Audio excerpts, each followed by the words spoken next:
Thanks. Howdy, folks. Welcome to Adventures in Alberon, Courts of Everest. This is our original D&D campaign. I am Joe Treff, your DM this evening, and joining me are my friends Matt, Vincent, Tina, Kara, Hannah, and Alana. As you can see, there are some differences to the overlay. We do have a little bit of character art that is underneath each of the characters in player view, and then when you go over to each individual player, you'll see some of the art that is over each of the individual cameras as well. Hopefully that isn't going to brick the entire stream.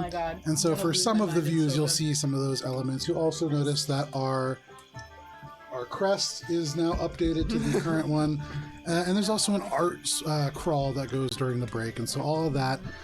Thank you for the support. It makes stuff like that possible. Thank you to Sophie Bischoff, who does a tremendous amount of art for us. Great. We have other cool projects coming from Sophie as well. We have a series of tarot cards that are going to be for all the various characters, and so if you tune in on Thursdays to our original Starfinder campaign, 6:30 p.m. Eastern Standard Time, you might see some wanted posters that hang behind all the players. That is the idea behind the tarot cards. They will be kind of bracketing everybody. It's going to look really cool, and they're going to be in color. So that's also coming. For other announcements, we have a website, alberonrpg.com. We have social media, at alberonrpg. Instagram, where you can see things that are on the table. Right now, just a couple of minis. There's a template for area spells, but we have encounter maps, we have handouts, things like that, and you can see them in much greater detail at alberonrpg. And then with that is all the announcements that I have for this evening. Do you think we should explain the togas or just leave it to their imagination? I've got another event after this. We actually all have other events after this, and they're different. Yeah. We are celebrating the Ides of March this evening, and as such, we're in a variety of different Roman adjacent and miscellaneous attire. My sheet is upstairs. Yeah, there's a variety of different things. I Your just Roman plan to attire. roll really poorly tonight. Yeah, and so the crumble. Stab everyone in the back. Yeah. Too. Actually, that, yeah, very much the Brutus roll. And so, inspired actually. yes, he did that. I laughed out loud in the morning. We're going to play this week's session of Adventures in Alberon, Courts of Everest.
Need to eat a salad Wandering at night. Oh no. Last we played, having just defeated the Coven of Unrest, you found yourselves face to face with none other than Auntie Dora, an individual from Billy's past.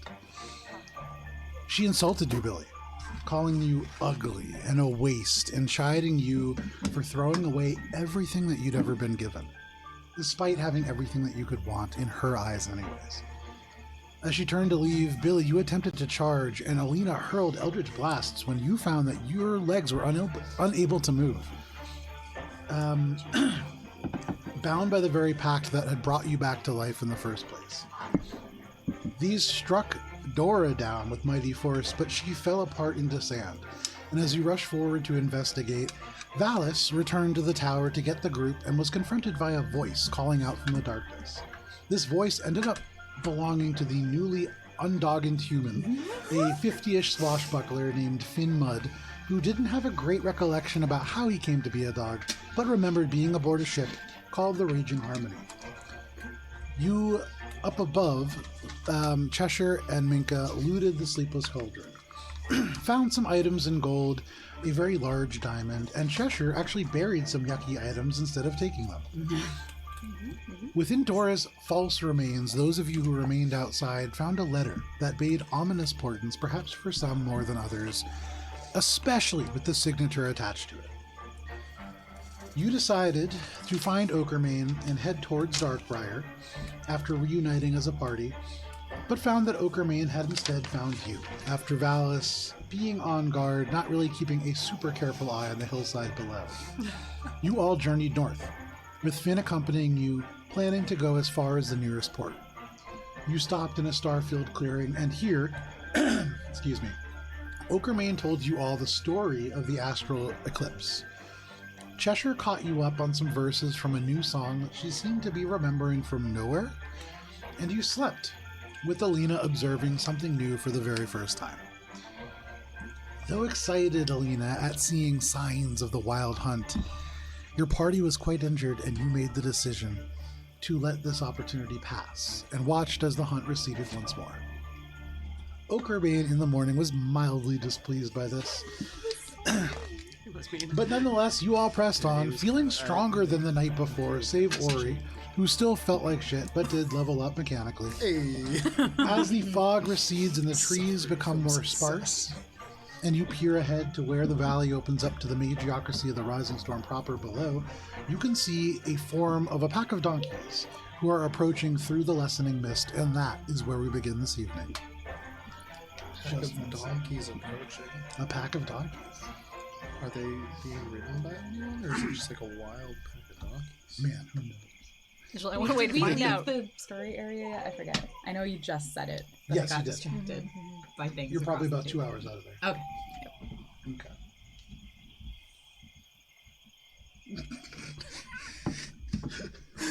For those of you who are at home, you missed the epic that was Matt putting on a toga. And so, Oh, it was so unpleasant. so looking at him, I don't know. I thought it was it was really funny. good historical It was- lesson. It was. We learned a lot about how not to put on a toga. Or And we also, a lot of that too. yeah, we learned a lot about We got reasons there. that this was not a toga. Everything's in place. Yeah. So you can all see as you are stepping across, and you have Oakermane with you, you have Finn with you. Out of the woods on the left-hand side, kind of stumbling from the brush, Ori stumbles out, looking pretty shitty, but it looks at least like he got some rest. In front of you all, you can see these shapes kind of materializing from the mist itself. At the moment, it's about 10 in the morning. It is a Monday. It is the 30th of Summertide, for those of you who are keeping track. What are you doing? They are about 80 feet off, and you're beginning to see there is signs of things attached, and they are yoked to something behind them. And as it materializes, you can see a pretty big cart with a number of machines on the back. Russ, Yeah. you're invisible right now, which is good. Can you go see what that is? Yeah, I know I'm invisible. Little leathery wings carry For him the off. audience. But he goes forwards and make a perception check for Rez. Will. Are the rest of you doing anything as Rez goes forward? Oh, I tell the group that I'm doing that. It's not just... Oh, yeah. So I see Ori stumble out, right? Yeah. And he's looking... Real, like, even worse than Okay. normal. All right. Ori, can I talk to you for a second? Yeah. Okay. Ori, after the fight with the hags, as we have faced down the dangers and terrors of this world, I have a better understanding of the scope of the darkness that must be opposed. With that, my understanding of the struggle between light and darkness, the understanding of my oath, myself, and my purpose grows. So you And got with your memories that- back? Oh. No, I don't have my memories back. But with that better understanding, it strengthens my resolve and the connection to the divine magic that aids me. And if you were to ask me to do this a couple of days ago, I don't think I could have. But now, I believe I can see the curse weaving through you, and I think I can unmake it. But this will be the first time that I'm attempting such a thing, so I believe I could use a little bit of help. Will you allow me this attempt and your aid? Yeah. What do you need me to do? Okay. So Valis will put his hand on your shoulder. All right. Just close your eyes. All right. can do that. I assume we can all pretty hear easily. this. Yeah, I mean, this is happening. Alina, Right eyes behind you. slumps down. For those of you who are around, yeah, this is all happening. Okerman stops and kind of looks behind at all of you and is kind of keeping guard. Silicene? That's the... Billy just like murmurs to Alina, he's just fucking removing a curse. And what are you doing? I'll say to him, recall a memory that brings you joy. Alright. Bring it to the forefront of your mind and focus on the feeling it gives you. I will use that life force to unmake the curse within you and tell it that it has no home within you. It's not gonna cost me the memory again, is it? It will not. It will. Alright. As those strings is How do you think he lost all of his memories? weird tower. Alright, well, let's give it a go then. Do it. Whenever I cast remove curse. So you lay a hand on Ori, and as you do so, there is a surge of divine magic that pulses through you, and it surges into Ori. And Ori, this feeling of exhaustion that is inside of you, like the most powerful bolt of caffeine from the most powerful shot of espresso you've ever had, just kicks into you, and you feel the natural healing processes in your body start again. They had kind of begun to falter. When you had a cut, it wasn't quite healing quite so quickly, but now it seems as if those things have stopped, and that curse is gone. How do you feel? much better. Thank you, Valis. I really appreciate it. Of course. So, a lot has happened. Does the cart look anything like Sabrina's cart? Make a, I would say for free, no. It's way larger than that. Who's Sabrina? The tea lady. What was your perception check? 11. 11. It's an 11. He was too Rez. busy being like, man, Alina, that was beautiful. You hear that? Gets off the side and is like, hey, Valis is saying something. What's he saying? I can't hear. All right, so it's a cart, and there's 4 donkeys, and there's maybe like a person on the inside. And then there's a bunch of things, like machines, like a pottery wheel, maybe? All right, hold on 1 second. Are we still do traveling I with Finn? Yeah. Yeah. He's kind of like a little bit off and into the bushes on the side of the road at this point. Exciting. Can I make a check too? Yeah, make a perception check. Yeah. 13. 13. You squint real hard, and sure enough, there's somebody in there, but you can't tell who. It looks like only one person who is driving this, and based on the back of this, I mean, it's donkeys, not horses. This is not built for speed. This seems like maybe a merchant of some kind, or a craftsperson. You do see there are a trio of very large machines that are on the back. Do I recognize the machines, like what they might do? Make a nature check. 8.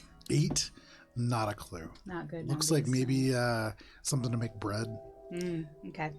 Well, Alina pops back into her own body and goes, it's a baker. I think we should be okay.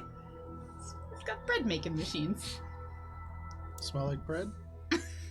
No. How far away are we from the Candlestick Forest? You are technically in northern Candlestick Forest, right at the very, very edge. And so, like, how far are you away from where you were in the Hags? Probably about 12 hours, 13 hours, something like Okay. that. So it's like we're close enough to like a road where this wouldn't be unusual for somebody coming through, or is this like someone You have coming out no of the idea.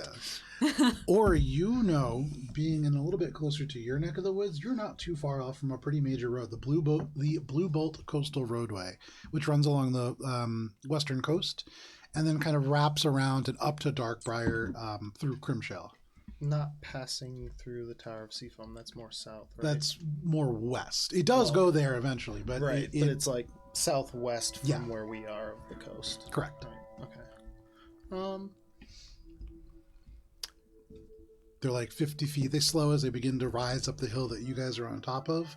And if you are going to continue to walk, you'll pass them in like a minute. I'm gonna go settle over to the side of the road with Finn, Okay. to avoid,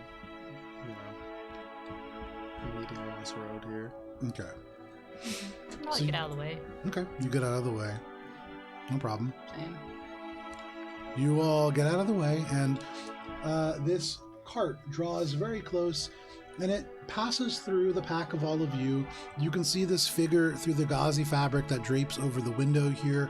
A hand kind of raise up and wave, but they just pass on by.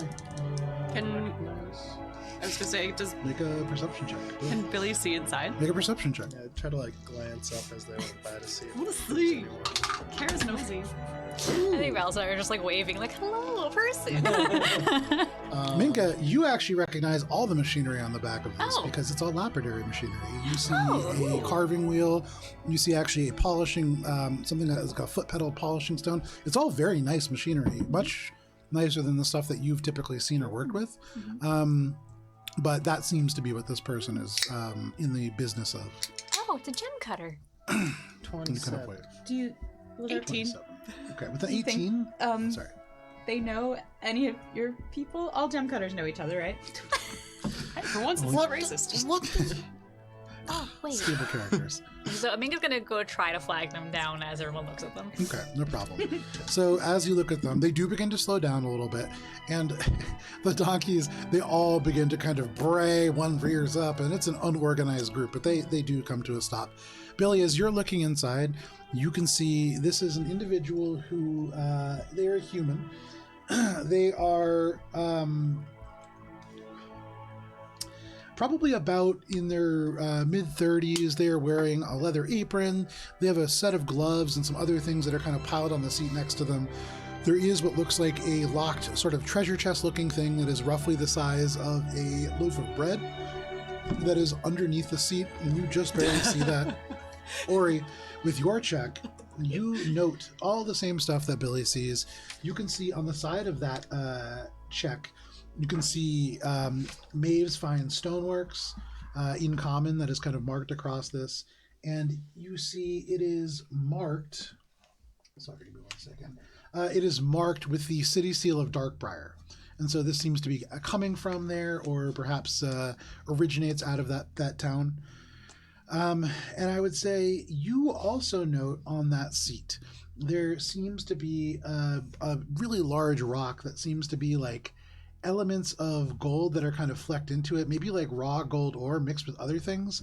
It's a very interesting looking stone. You don't know a ton about rocks, but some kind of a very fancy agate maybe. And then I would say that's pretty much it. They look like a merchant. How far have they passed at this point? Well, only about 10 feet because they've stopped, and Minka is now Yes. waving into the window. The door, you can hear a little tick as it unlocks, and then the door kind of swings about 6 inches open. And they peer out, and they just say, "Can I help you?" Oh, yes. I'm so sorry. Are you coming here this way by way of Darkbriar? "I'm coming from Darkbriar, yeah." Oh, we've heard that there's been some terrible things happening. Is everything all right up there? We're I heading hope you're that not way. going up that direction. We Yeah, are. there's all kinds of explosions and body parts and things like that Body parts. from the explosions. Oh, Yeah. But I wouldn't go to Darkbriar. If you have business there, I'd maybe see if you could do it somewhere else. is it that bad? Well, it's not great, and it seems to be happening more and more often. I'm heading towards the Republic. There's not so much explosions there. Oh, fair. Oh, that is worrying. Well, Do they know what's causing the explosion? yeah, I'm assuming it's not regular mine activity. Make a persuasion check. So right now she looks around, she sees you, she sees Valis. I imagine she sees Billy. Probably Aura, you're making yourself known as well? Yeah. Okay. Yeah. 8. 8.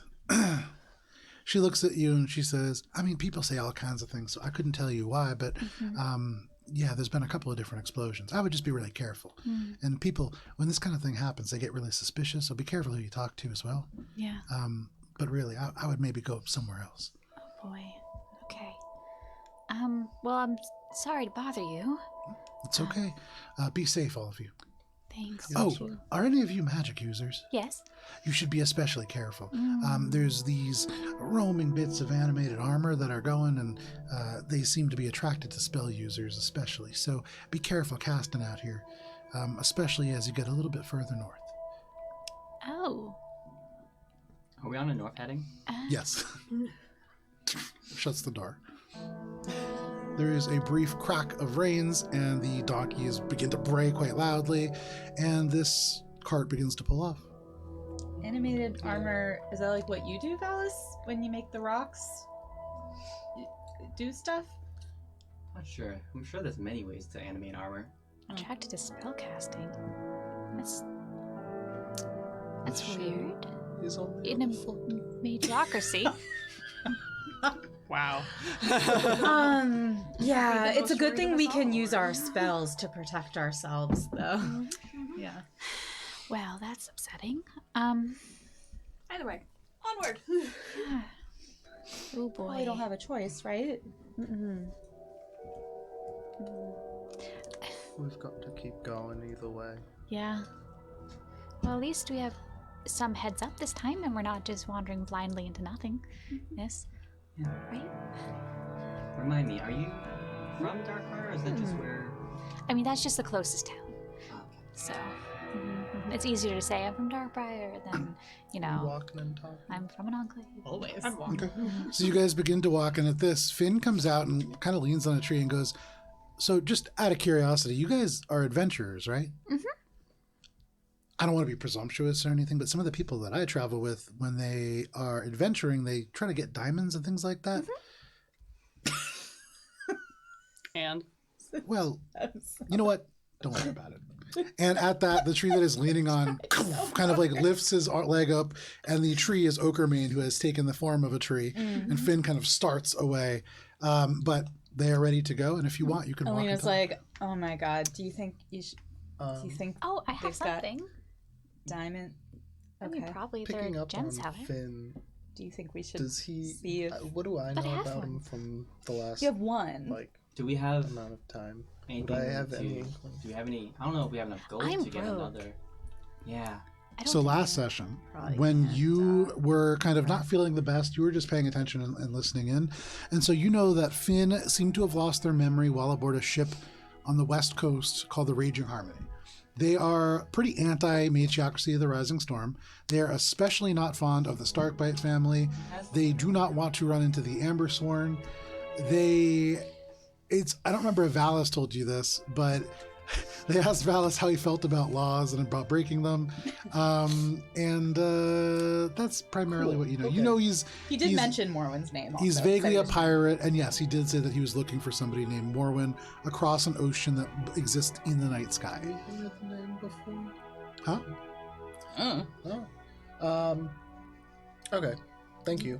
I know. Use that information accordingly. Well, you've heard Morwen before because Morwen is an elvish name, and so that's not an uncommon name in the Magiocracy proper. Hmm. This is a different Morwen than one you probably know. Okay. We're on the road now, right? Yeah. Well, you're not on the road, but you're moving. Yes. Moving. Okay. Once we do get to an actual road, Alina's gonna go get the carriage from inside her ring. Okay. I mean, are we on a road? Didn't a carriage just drive by us? It's on like grass and stone. That's why there's 4 donkeys that are pulling it, not just a horse or two. It's not on an established road. Ori knows that there is the Blue Boat Coastal Road, and that is a little bit further north. You're probably, well, it depends. So as you get to the edge of the woods, or you know that you are coming to a point where you can just continue to head north, and that will bring you eventually to Crimshale.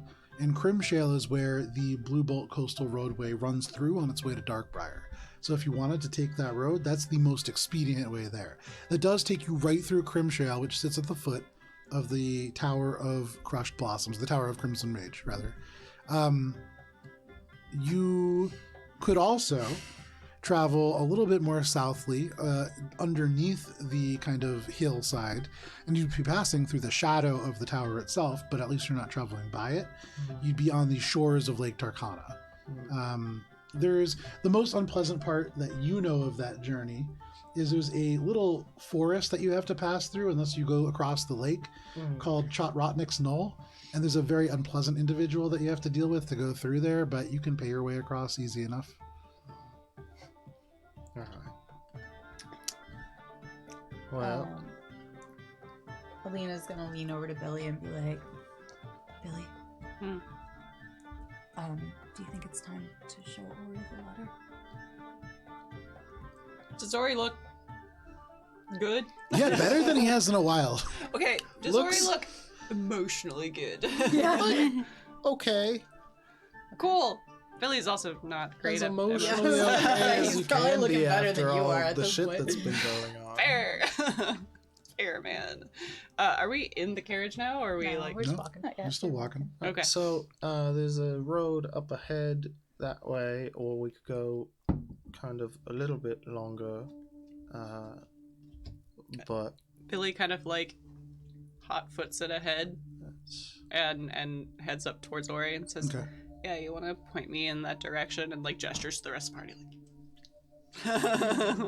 Like, So is that over there?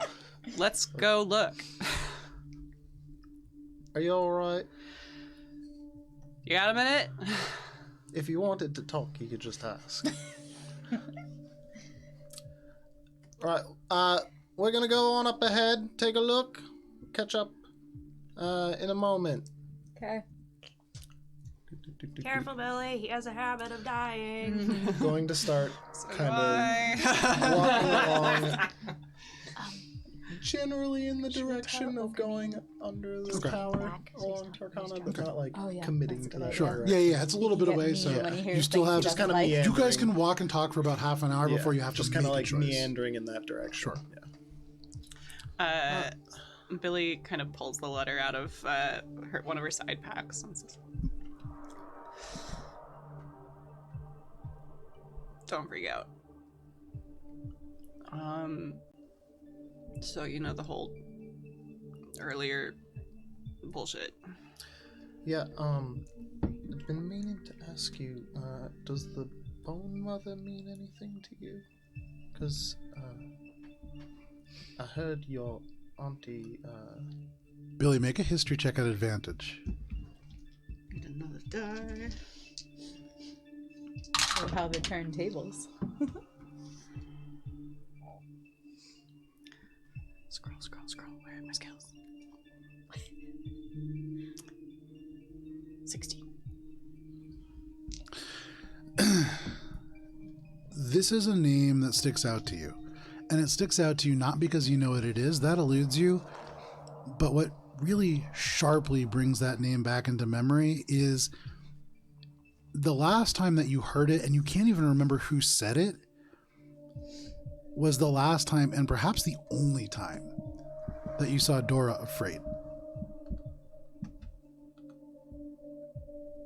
It is a name that, even saying it, there is a sharpness to the word that doesn't match the letters. It doesn't really match the kind of... It almost has the power of a spell without being magic. And there's something about it that is old and powerful, but you don't explicitly know what it is. I think you see Billy like wince when you say it. Not really, it just makes my gums hurt though. well, that's who I think your aunt is working for. That fucking sucks. And I'm no historian, but someone named the Bone Mother seems like someone who may or may not associate with someone named the Dark One. So, don't know if that's a terrible leap, but both sound pretty bad in my opinion. It's the League of Extraordinary Gentlemen Alberon edition. The Great Lady's there. Yeah, it's a whole thing. Yeah, The whole squad. Oh, well, thank you. if Dora's working with this person thing, maybe someone you know is also working with them. And Billy hands you the letter. Which is I right here. open the letter. Okay. You take out the letter. What you got here?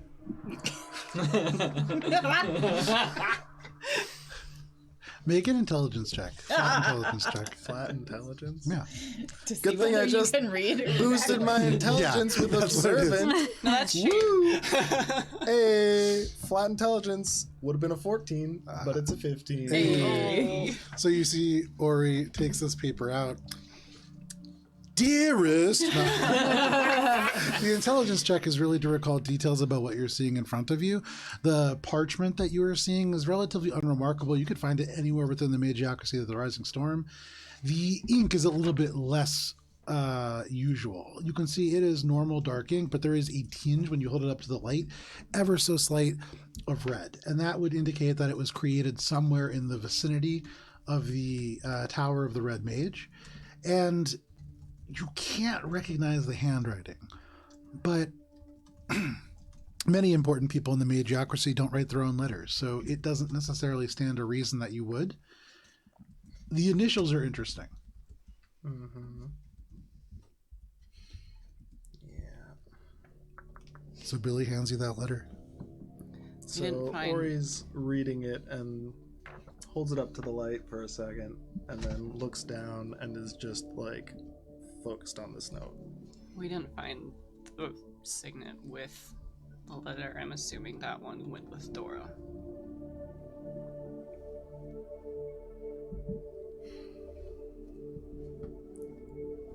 Anyone you know?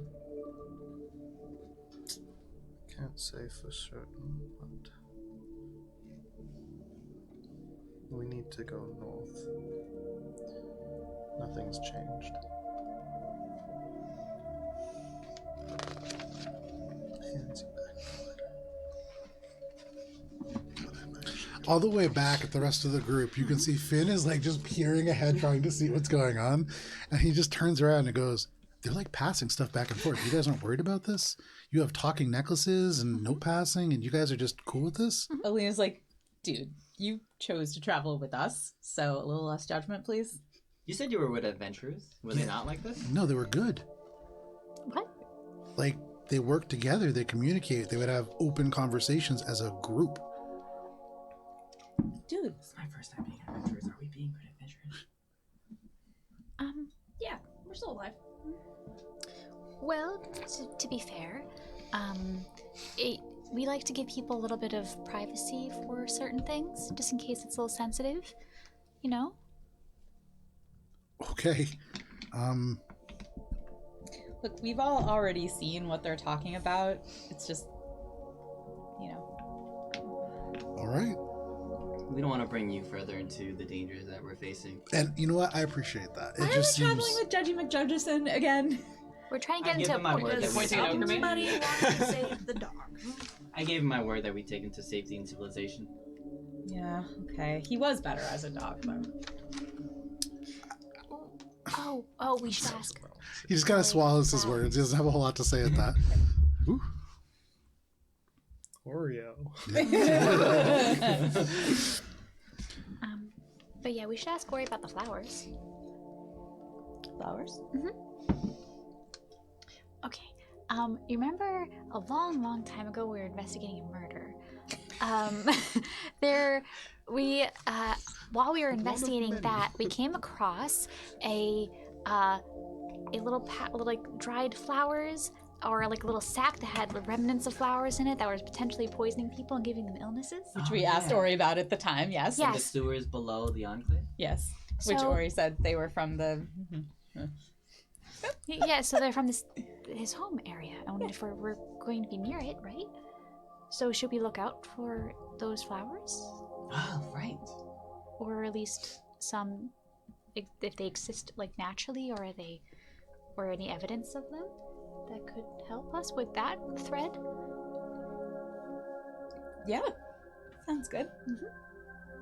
I mean, we are passing through.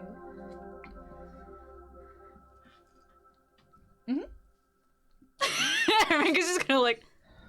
That's a good Well, I idea. just... Wait, so you're asking us if you should ask Ori No, a but question that when you he have? comes back. Okay. But I just wanted. I just wanted. Well, I know it's kind of weird. Do you want to answer that, or are things like better between you two, or I think so. Yeah. sure?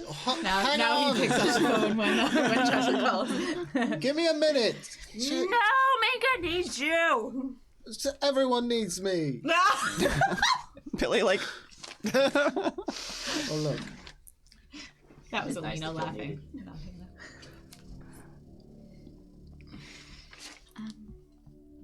I guess we both have some issues to deal with our families. That was Billy laughing with humor. I do think I owe you an apology, but I have to ask you something. Ori, this is important! Just a minute! Gosh! Look. When you asked me if I wanted to have power granted to me, I've seen deals now. Plenty of deals with hags. Dora said this was a ruse, a mask. What are you? Really? Ori, Miko wants to ask you about the flowers! It's okay. It's important! It's okay. You said it's important, it's important. It can wait. It can wait. Give him a minute. I don't understand you people. Yeah. I don't know. Don't tell Alina. Oh.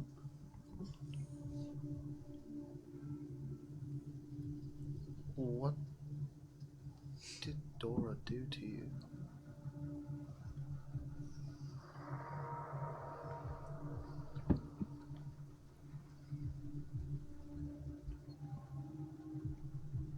Minka wants to know about the flowers. And Billy kind of just like closes off a little bit. We can talk later. Alright, Cheshire, what did Minka want to tell me about? Never mind, it's not important. Well then, why were you shouting the whole time? Because they said it was important and they said it wasn't important Look, and I can't Minka, help I'm what sorry. they say. Did you want to tell me something? Told her it could wait for a second. No, I just Alice is in the we're heading background by your home, right?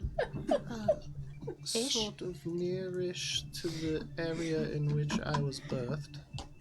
Do you remember the remnants of flowers we found?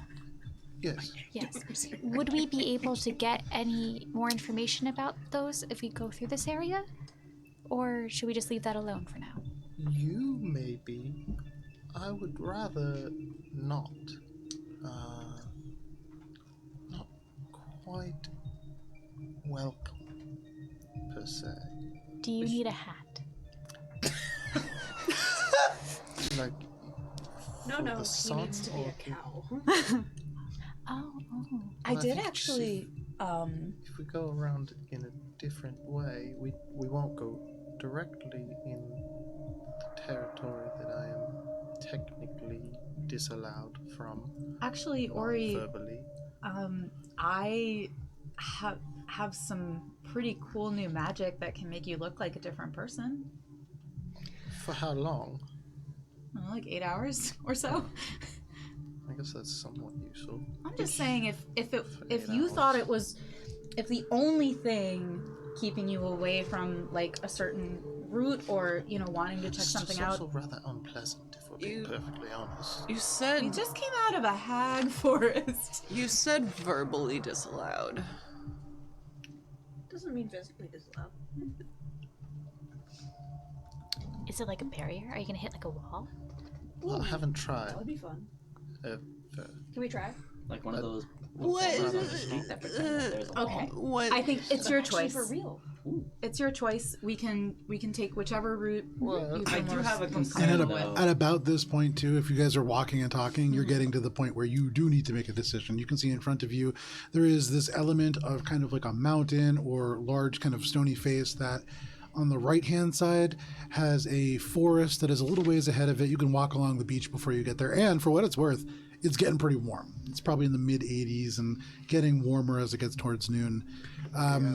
Yeah, but you can go along the beach and then into the woods. Exactly, yeah. You could either go along the beach and then into the woods and pass south underneath the tower, really not getting that close to it, or you could travel north and make your way towards the last little element of the Blue Bolt Coastal Roadway, and then up into give me 1 second here. Up into Crimshale. I do have a concern though. If we're approaching this area ruled by wizards, that they'll be able to see through any magical disguise that we'll have. Apparently Yeah. there's armor hunting Would mages I anyway, know, so they're going to be given- distracted. Oh yeah. My history. Or what hunting us the, because like, we'll have a defenses magic spell in active. At and which point around nobody that will area know. would be.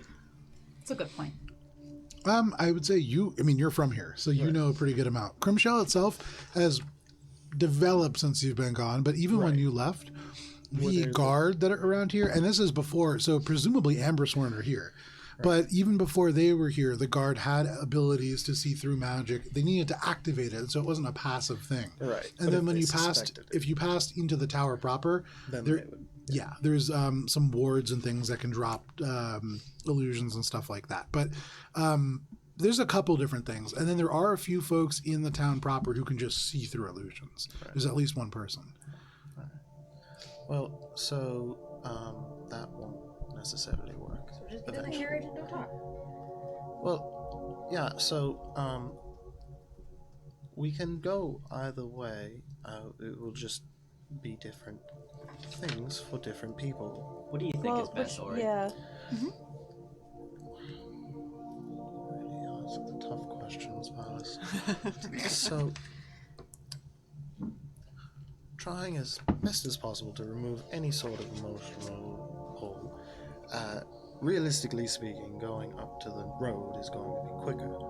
However, we will also be entering into an area that is most likely to be occupied and guarded by both the Amber Swarm and the Tower of the Crimson Mage itself. So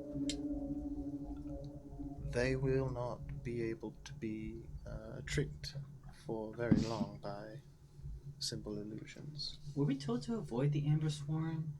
Yes. I don't Well- recall why. At this, Finn just kind of goes, yeah, I would prefer not to run afoul of them just because they're kind of dicks, but Yeah. I am Another reason also why we wanted to avoid curious. them. I don't remember. Well, you we said know you had that- magic where you could hide people's faces. That might be kind of useful on me. I actually, while we're walking, I want to have a chat with you. I think we may have a distantly related aunt. Okay? Thieves' Cat. Asterix. You see Cheshire's ears gonna perk up a little. At that, he would say, it's possible, I don't go to the family reunion every year, but I try to make it when I can. Yeah, let's catch up. All right.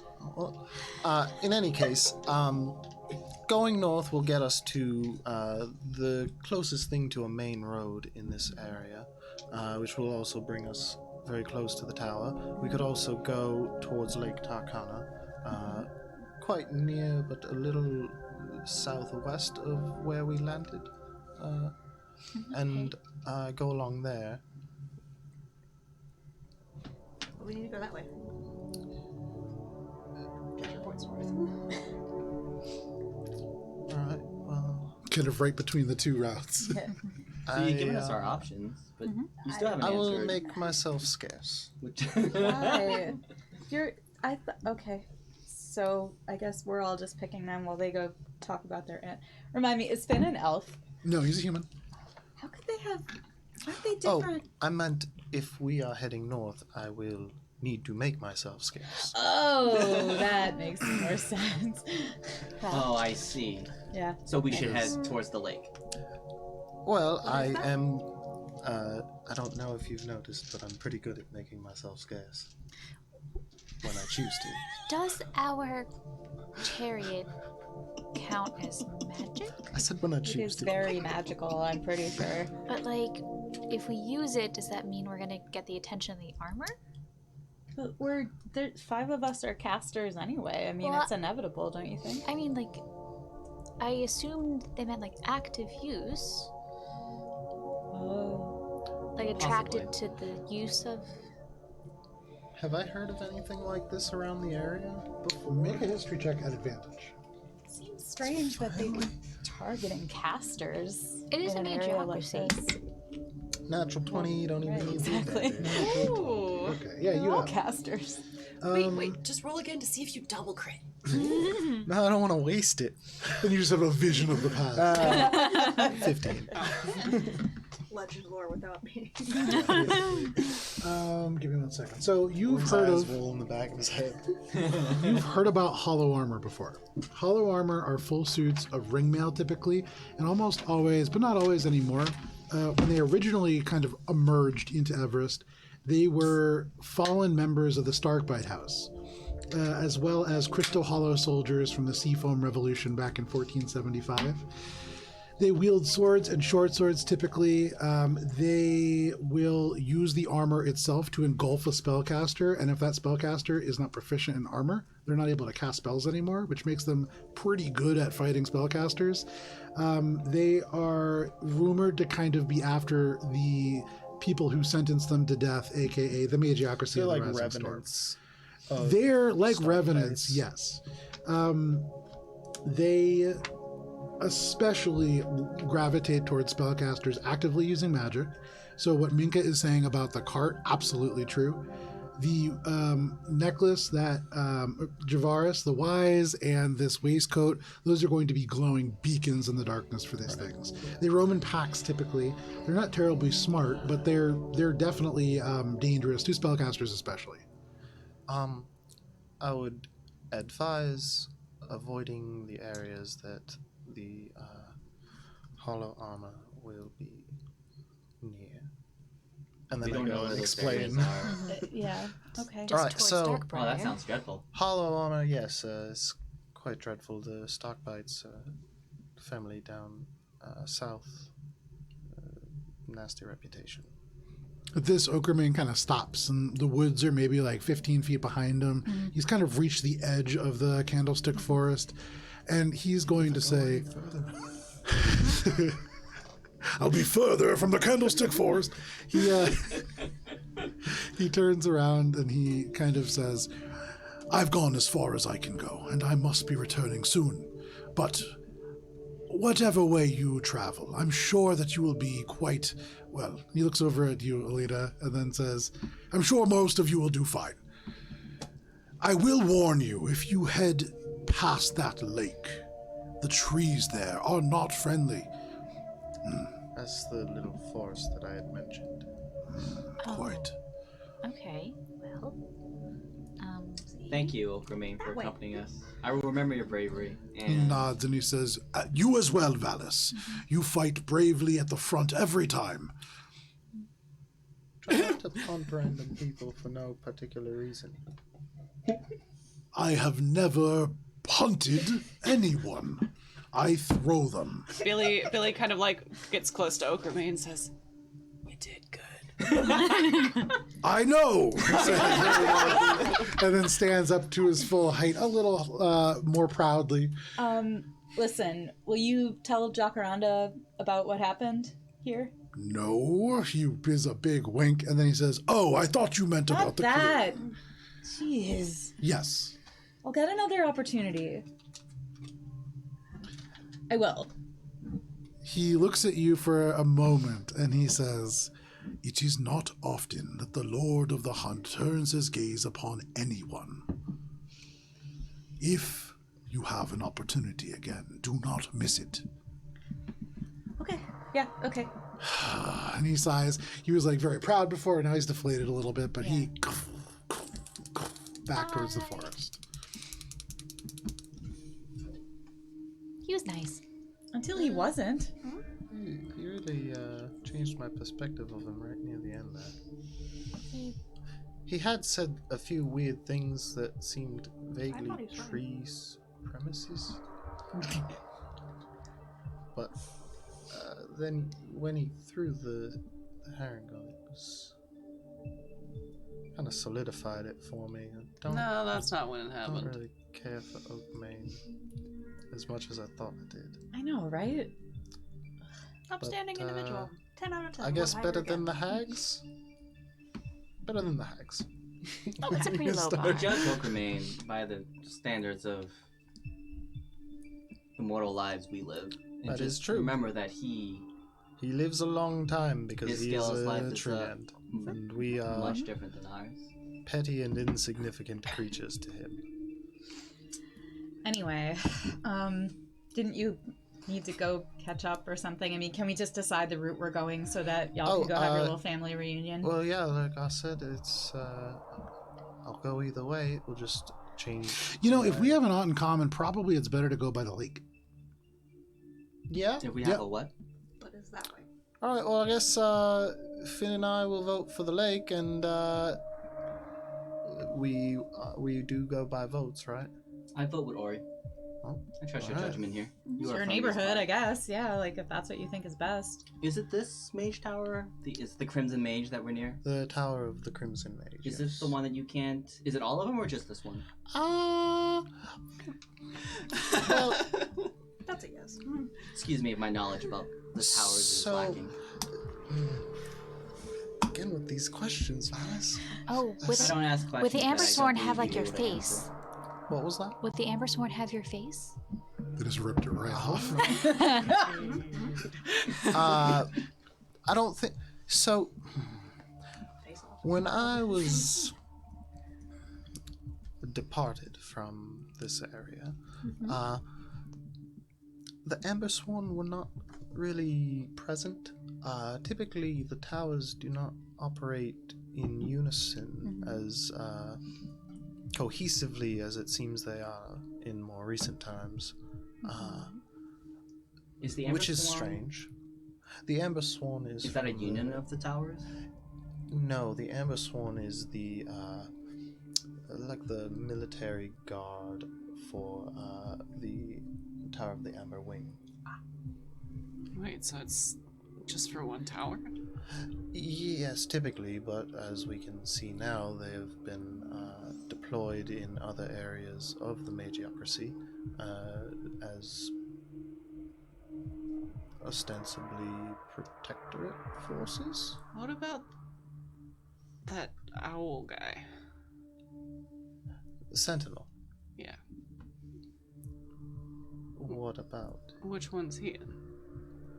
He's one of the towers, right? the Tower of... Big owl. which one is it? Fuck. I love that. The Tower of Big Owl. Is he the Tower of, He's not the Tower of the Seafoam. Give me 1 second. My brain is just Just coming up said with what blue. tower he I don't know was. if that's helpful. The last tower of it. Just 1 second. What? What is this? Tower of Crushed Blossoms. Hey. Is that the one that he's... Yeah, that's why it became the Tower of the Crimson Mage, because it wasn't the Tower of the Crimson Blossoms. Yeah, yeah. Gotcha. Okay. That's why I was like, good, which... good. Okay. I yeah. No. So that's... Yeah. he's choices with the Tower of the I Crushed just said Blossom. big owl. Before we get to... Sorry, can I make an insight check on Finn and why he's so keen to go to the Yeah. lake? Yeah. Can you let me know when I think the rows are good enough for us to use the If you're going to go by the lake, you're not going to want to use the cart because you imagine you're going to be going on sand and silt. And so probably not until you at least get by the woods, but you would probably have to ask Ori. 23.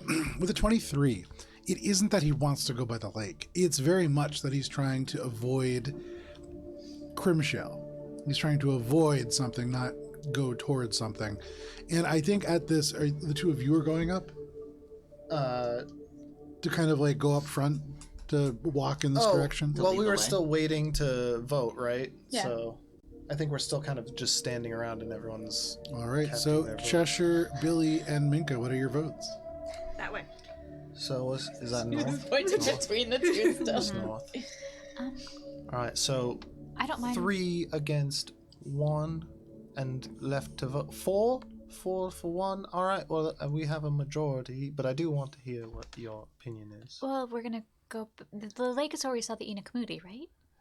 Yes, You might be able to have another chance. that's true. The decision is made. I mean, if you're... Yeah, I mean, that I have no opinion. I think ultimately it will be preferable. The hollow armor was spotted on the road, right? Correct. Yeah. It will be better for all of us, I think. We'll also avoid the potential hazards of roaming pack of sentient armor. Semi-sentient, I suppose. Okay. It's settled then. Maybe we'll see those turtles again. Ooh. We should be careful, though, because Okamane and also that forest that he mentioned, Right, it neem is trees. a little dangerous there. We gotta But So, preferable to the other dangers that are actively presented in front It of will be us. dangerous wherever we go. Yes, forever and ever. Okay. Well, off we go then. And then Alina's going to pull Billy back while they walk forward. She's gonna pull Billy back and be like, not like by the elbow, gentle. It still chokes Billy for some reason. It's a hex blood thing. Sorry, I forgot that pulling you by your elbow chokes you. I don't trust this Finn guy. Why is he? He's like actively avoiding the authorities. That's weird. Like, get ahead. Anyway, I don't think it's like he wants to avoid. Can I hear? No? I don't know. I just think we need to keep an eye on him. It's a private conversation. Also, how did he take it? How did he take looking at that letter? Oh, not like. Because he seems fine. He said he didn't recognize the handwriting, so. Mentioned something about, like, other people do it for some weird rich people bullshit, you know. Sounds about right. Parties and houses with too many rooms that don't make sense. But, yeah, dog guy doesn't make sense either. Yeah, I don't like that guy. No, like, he's this weird things about aunts. Yeah. Okay then. So the two of you rush forwards. You guys drop back. What are you saying to Finn? Okay. I figured that Cheshire was going to be like sneaking up after, but so you mentioned displeasure with the stock bites. It's really not so much displeasure. It's professional disagreements. All right, I can appreciate that. They work in shipping sometimes, and they have a lot of control as the primary port for the Magiocracy. I'm sure you're aware of that. Mm-hmm. And I sort of contracted with this group that they're very fond of. Yeah. Have you ever heard of the Lunarished? Have I heard of the Lunarished? Make a history check at advantage. Now it's coming in clutch.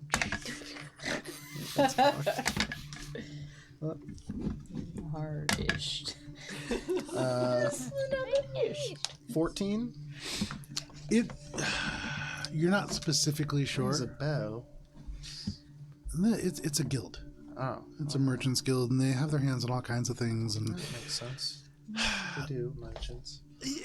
I sometimes don't really like it when there's people who are just taking everything and kind of keeping it to themselves, you know? And so we were doing a job for the Stark Bites under the banner of this group, and one of their ships went missing. And for some reason, well, I mean, you know, can a ship really be owned? Right, it's semantics. So it went missing, and for some reason they think it was me. I could see why they would think that. And then the second ship that went missing, they also thought it was me, just because I was there. Well, and then so on and so forth. Oh, there's threes, I think, when it at least three, allegedly. But I think what we really want to focus on is less what I may or may not have done in the past, and more what's in about the past is in the past. Exactly. Yeah. So what's your problem with these guys? Is personal grudges, political disagreements, and general displeasure at my existence. Oh. So a bit more to get into, but what's in the past is in the past, right? So what I'm more interested in is the present. Yeah. Presently, what are your plans? My first plan is to get to a port, and then my second plan is to get a ship. Probably a Starkbite ship, I'm going to guess, and then probably head north. Well, it would be very advantageous for me to have some understanding of the goings-on in the Stockbites realm, if that's something that you would be able to do. Like what? Just in your travels, it seems as if you have, I wouldn't necessarily say working relationship with, but an appreciation for what they're doing, right? Staying aware of their locations and whatnot to avoid them, of course. They seem to be dealing in medicinals of various kinds, the kind of thing that rich people like. I don't really know much about the stuff myself. I'm trying to think back now. The box that we got, or the box that I saw in Diatre's office, I think, that was from the Starkbites. Was that something that would have been tracking with what Finn is saying they're shipping? Yeah. Now that you're thinking about it, you do remember the Lunari. They had a sigil that was on that very box. It is some kind of, and you don't have any idea what it is. You remember you made a nature check, and I believe you rolled a 9, and it was Probably. just Sounds this, about right. some kind of like grass that was woven together. Okay. But if they're into medicinals, that would make sense. All right. Well, I suppose, yeah, if we cross paths again, we shall share information and possibly goods. It seems like you may be one who travels quite frequently and quite expansively. Make a persuasion check and make it at advantage. Don't worry about it. That was pretty good. 21. Okay. With a 21. Give me 1 second. You guys okay over there? Yeah, we're good. Alana remembered something. Don't worry. Okay. It's coming. Or he's gonna come back and it's gonna be another like, what? He looks at you and he just kind of says, I mean, we don't have to wait till we cross paths. We got a walk to take. I could just tell you some stuff now. Oh, you've got stuff now. Yeah, I mean, yeah. Oh, all right. Well, go ahead. So what? You're interested in the Starkbites? You looking to know a little bit about what they're like? I just want to know what they're up to. I saw some weird things and trying to piece things together. You know what I mean? Yeah. No, absolutely. So here's the thing, right? Where are we going? Well, we collectively as a group are currently headed towards, it seems, Lake Tarcana, to head north from there to get up towards Darkbriar. Yeah. Not really looking to go there. Understandably, I am not particularly pleased with it myself, but probably takes us in interesting I'm directions. gonna go south from there and then just keep going south. Yes. To do that, it would be really helpful if I had some way to travel, like unseen. And if you could really help me out with that, I could maybe give you a list of all their ships. Like all of them, all 8 of them. Because they lost a couple, right? That's why they don't have 15 of them. Something that could make you less seen. I'm going to be real with you because you seem like a pretty good guy.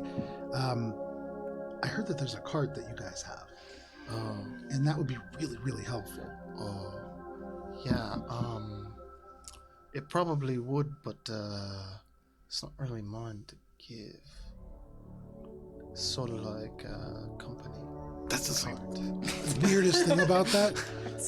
This list, it's a company list. It's owned by the Lunari, so it would be kind of a fair trade, I feel like. But just think about it. We're going to be traveling for a bit together. Yeah, I think I'm going to have to say no right now, unfortunately. Yeah. As enticing as an offer is, and I hope that this does not preclude any future business transactions that we may be able to make with one another, because I, like you said, I like you. I think that you are an upstanding gentleman of business.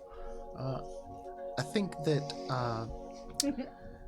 the current issue for me is that I am currently employed by the same employer, and my co-workers are also going to be quite upset with me. to the point where I may die. Oh, that sucks. Right. Have you considered just leaving? Multiple times. But I can't. So, that is the situation that I currently find myself in, and thus I am unable to offer you our card for the list. I hope that we can make further business transactions in the future. Oh, I'm sure. Yeah, absolutely. I would never turn down good business. That is why I appreciate you. Yeah. Finmud, wonderful. He nods. Guy who was in the woods? Ori. Okay. Yeah. He nods. Guy Woods. Fun guy Woods, perfect. You were the dog. You know, I keep hearing that. But you all walk, and you are turning off and towards Lake Tarcana. Okay. As we walk, I want to talk with the group. I guess minus Ori. I just want to make sure that next time I talk to Hearsome, that we can tell him what we're after. So it sounds like he might have implied that maybe I should have talked with the group in terms of what items we want to look after next before calling him again. So here we are. Well, Billy wants a sword, right? Which will be near. Billy looks at her sword sadly and longingly. I do wish it was better. I do have a question. I want like 7 swords. Yeah, that's what I'm saying. I was thinking about the name of that sword. This is unrelated. And I don't know. Have you ever pulled it out when there's a blood moon? What's a blood moon? Am I up listening to Ori and Finn's conversation? I'm assuming I know what a blood moon is. Do I know what a blood moon is? Sure. Okay. Well, in harvest time, There was a point where they were going through your memories, and they were pulling memories out. They were like, what about lunar knowledge? And the guy was like, you know, fuck it, leave it there. Think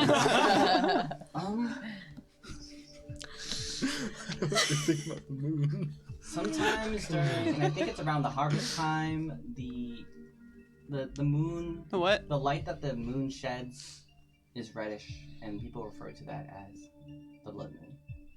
Is that like those star things that Minka keeps talking about?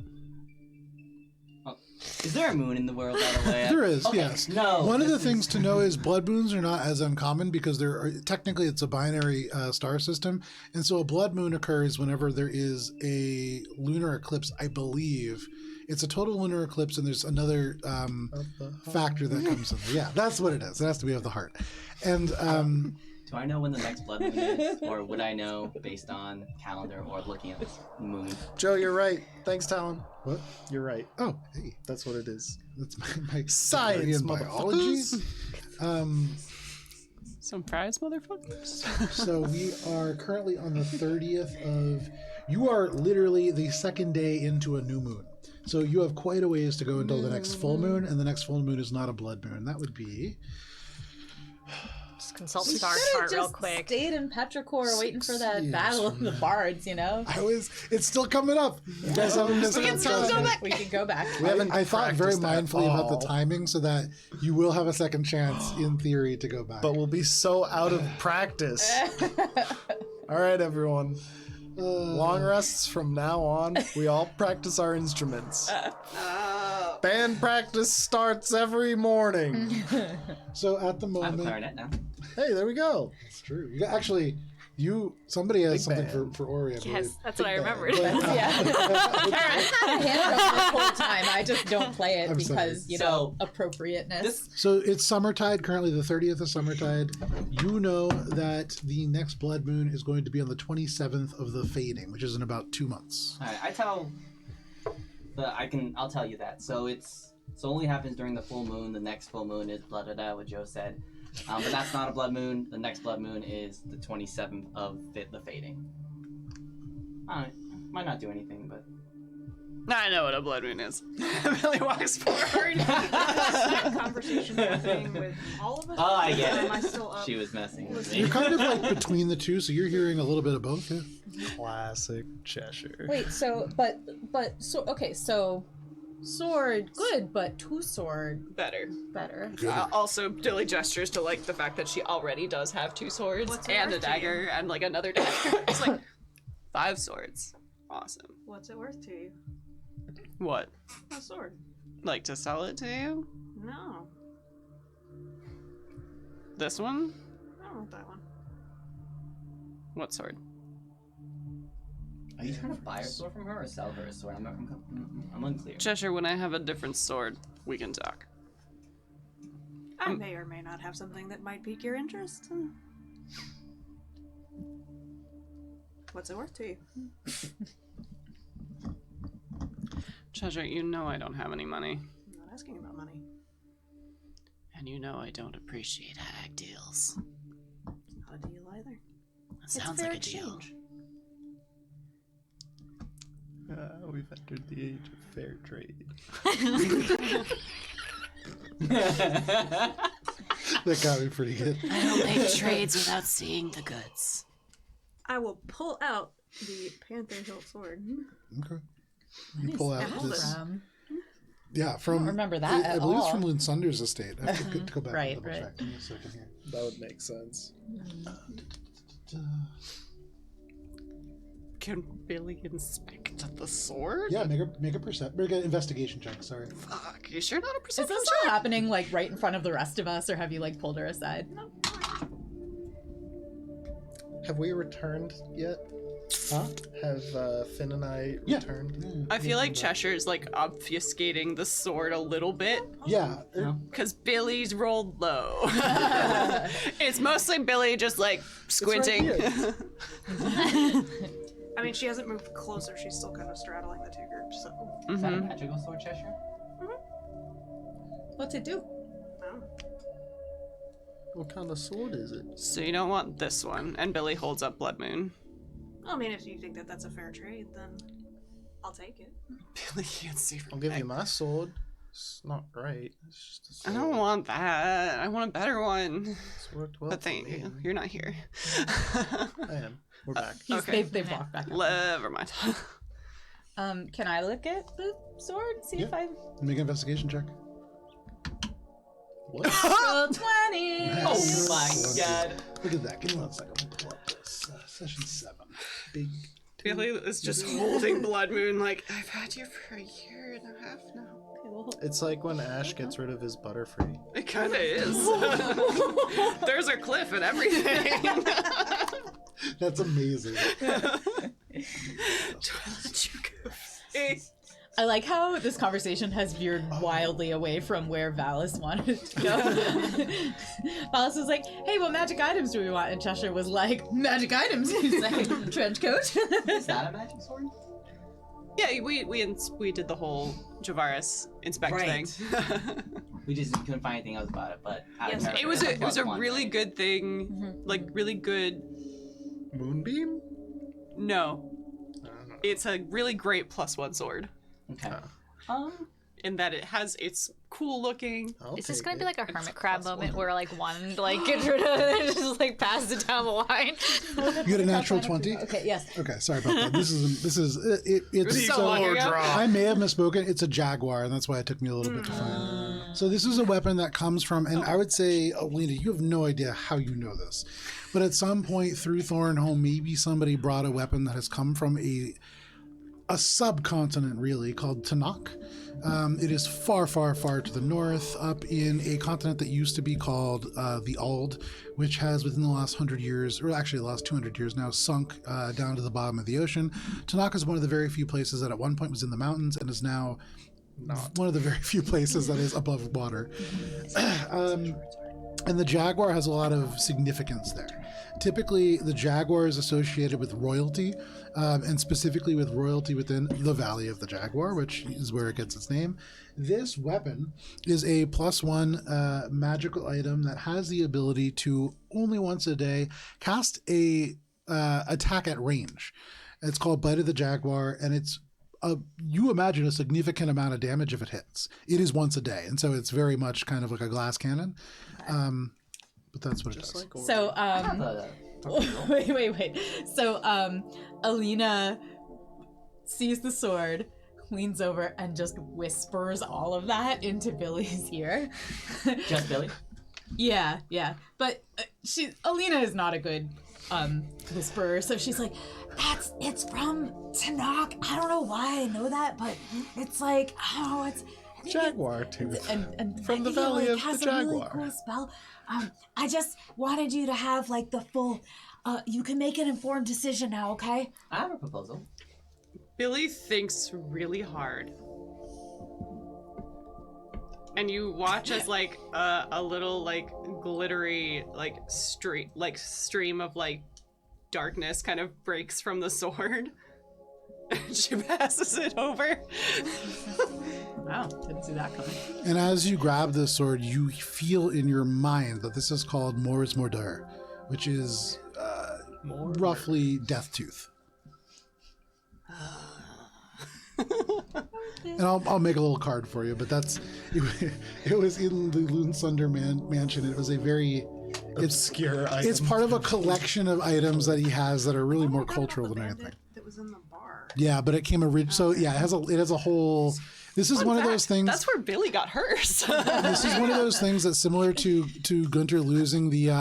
Pack of the chain. It has been in the background in at least 3 places that you guys have been. Chain of Yeah. the righteous chain. Yeah, after you guys lost the righteous chain, it was actually in a different place that you guys were at later in the campaign. Oh man, Damn, But that's crazy. could have gotten it back. Anyways, neither here nor there. You make this trade, and Billy, you disconnect your connection to your packed weapon and begin to reestablish it to this new item. Alice, you had now that that's done, you had a proposal? We walking and talking.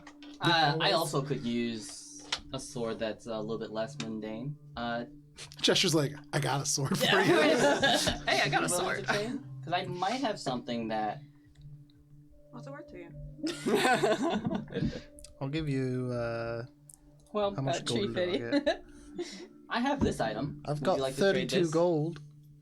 I don't have much money. All right. I you want your post- sword. Do you want the sword, Ori? Nah, you can have the sword. I don't want this. I have your money, Ori. I don't need your more. Not my Wait, I 32 want to know gold. what he's pulling out to trade.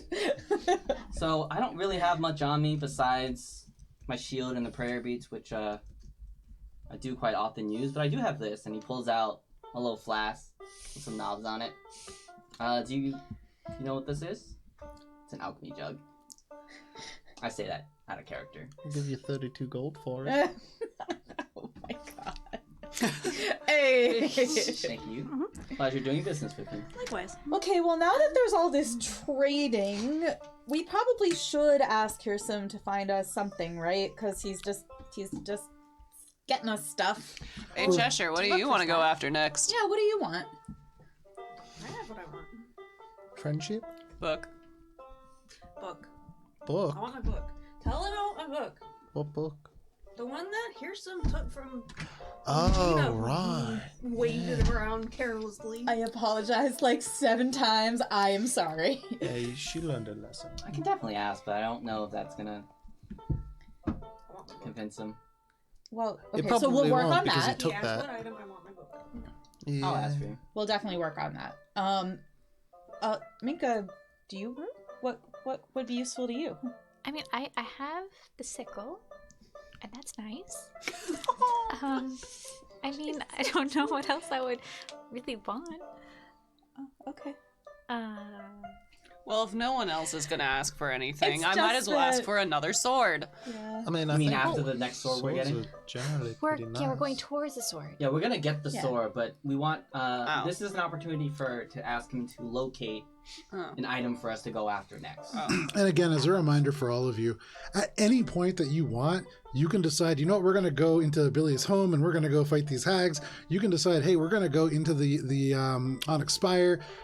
It's up to you to decide when you're ready for that. If you are thinking, hey, you know, before we do that, it would be really good if we had X, now is the time to ask for that. Yes. Joe as DM begging us to take what he puts in front of us. Cart selling probably multiple diamonds? Nah, we don't need any more diamonds. We have one. Listen, you have to stop putting Minka in charge of certain things. Hey, you're the gem guy.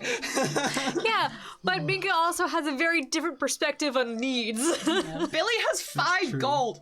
We did have an up. Well, okay. All Anyway, of our so needs assessments are way off. Yeah, Yeah. we're not very good at this, guys. How about, as a suggestion, Minka, you are the one that keeps us all alive, and as such, your safety can be seen as the highest priority. Maybe we can ask for something that will help protect you. Minka just hold up the shield that you gave her. What about a better one? yeah, or like I don't know. Or- Can you wear armor? I'm wearing Everything's so armor right gauzy now. there. You are. And Minka like moves like moves okay. over like fabric around. There's just like a leather breastplate underneath. We wait 10 minutes. Well, I mean, Better armor. does that do a good job of protecting you? Because I bet. I mean, he's pretty good at finding armor. And Alina's like, check out. I mean, that's armor. fine. I do get hit a lot. Yeah. Mildly And maybe- offended, but it is Minka, so it's fine. What was that? So mildly offended, Yeah. but Well, it's more just that that book is probably long gone because Hearsome is an asshole. Yeah. We're still gonna try to get it back. That's but- true. Right. And I didn't realize at the time what an asshole he was, but I know now. You've come a long way. Oh, sorry. Do you think there are any like instruments? Are we... We're walking and talking. We've reached the point, though, where we could You do potentially a really good job. ride and talk. So at the But not- moment, But you're also very good at making yourself not in the line of danger. the ground is becoming a lot more silty. Okay, never mind. Not so much packed down. You probably wanted to go the other direction if you want to take the cart. That's why Here, it's Like slower. beachy. it is becoming very beachy, and you can smell the water. You can see Lake Tarcana off and to your right. It is pretty hot and muggy. But as you're walking, you can see off to the right-hand side here and there are small freshwater tidal pools. And as you're walking, you can hear there are little coral frogs that sing out in these like little croaks that become almost like songs as you pass. As it gets to around 2 o'clock, you begin to see off in the distance like the forest. It's still a good ways off. And between that, there is just this beach with little stones that either are being revealed by the surf or kind of slowly being washed away. Make a cool rock check. Ooh, Not bad. It's usually nature. can I get a potato rock? 16. 16. There's all kinds of rocks around here. A lot of it is tavertine. A lot of it is really actually volcanic in nature, although quite old. It has a lot of like ferromagnetic crust that is built around it, which would indicate that it's been here for some time. And in fact, probably migrated here from the ocean at some point. With that, though, you don't really see any kind of like cool gems or anything like that. There are little bits of driftwood. You do note that a little bit of the ways you will pass it off into your side, depending on how close you want to get to the beach. There is a ship that is, or not a ship, but a raft that has been pulled up onto the beach, and there's some people like casting lines into the surf. And you maybe I would say, yeah, that's kind of all you find. Okay, so There's a lot of clumps of dried like kelp that is washed up from the lake and dried into the sand, and so that makes it hard to see the lower points where rocks would kind of accumulate. So you need to like really stop and kind of search. All right, I'm gonna grab some driftwood. And then, is that raft like Volbrand? What? Like, what was that? The people that we Volbrand? Volbrand? Oh, No, the Volbrand Fishing Company. Yeah. Yeah. So no, it is not. It is a similar size to the smaller craft that they used. Similar kind of build. It's definitely designed for lake travel. Aside from that, you look over and it looks like a group of fishers who are kind of casting in there. They do have a huge pile of like crates and things like that. I would say make a perception check if you're kind of looking there.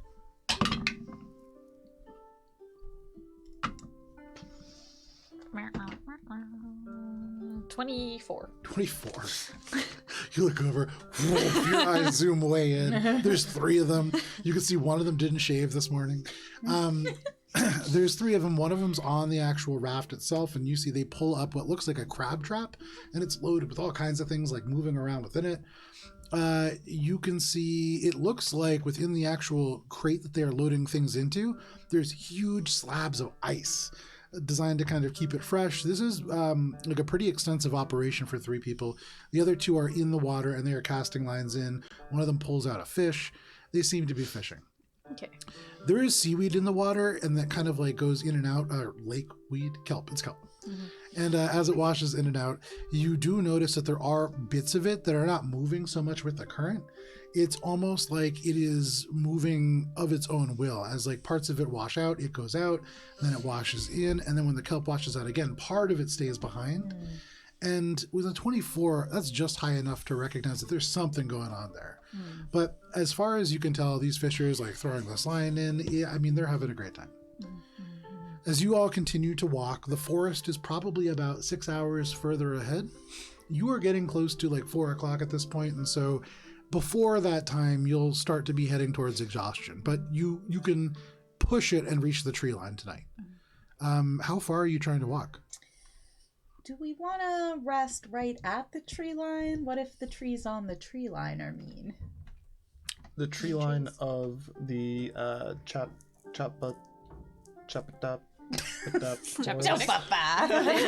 Yes, that. The Chotrotnik's knoll.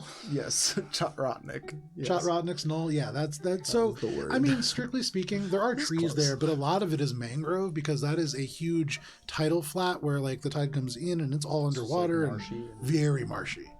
There's actually only a single stretch of dry land that you can cross, and that is a thing where this individual, who is Chotrotnik the Bog Mage, doesn't really reveal themselves directly, but they shout across this space to you. Is it the fucking guy in fucking Monty Python?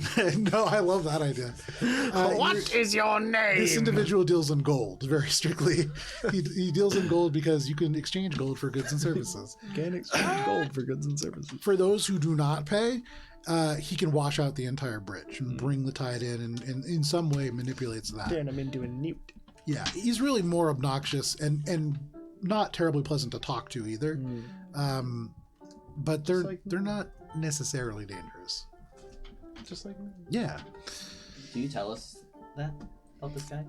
Yeah, be like, yeah, so if we keep going, we'll end up going through the woods. There's a pretty good way through, but you have to go past this guy, and he's just such a wanker. Why don't we just avoid him? So we send Billy in first then? Maybe. I'm gonna be picking up driftwood. Okay. Yeah. You are gathering little bits We of can driftwood here and there. deal with Well- anchors. Well, it just depends on if the price has gone up since the last time, which, given today's inflation rates, In theory, you could also just swim around the water. It would be gross. like a 3-hour swim. Oh. But you could swim around the forest, and you'd be swimming into the place where like the water is running off from whatever is bringing it to that little area. So it's not like clean water.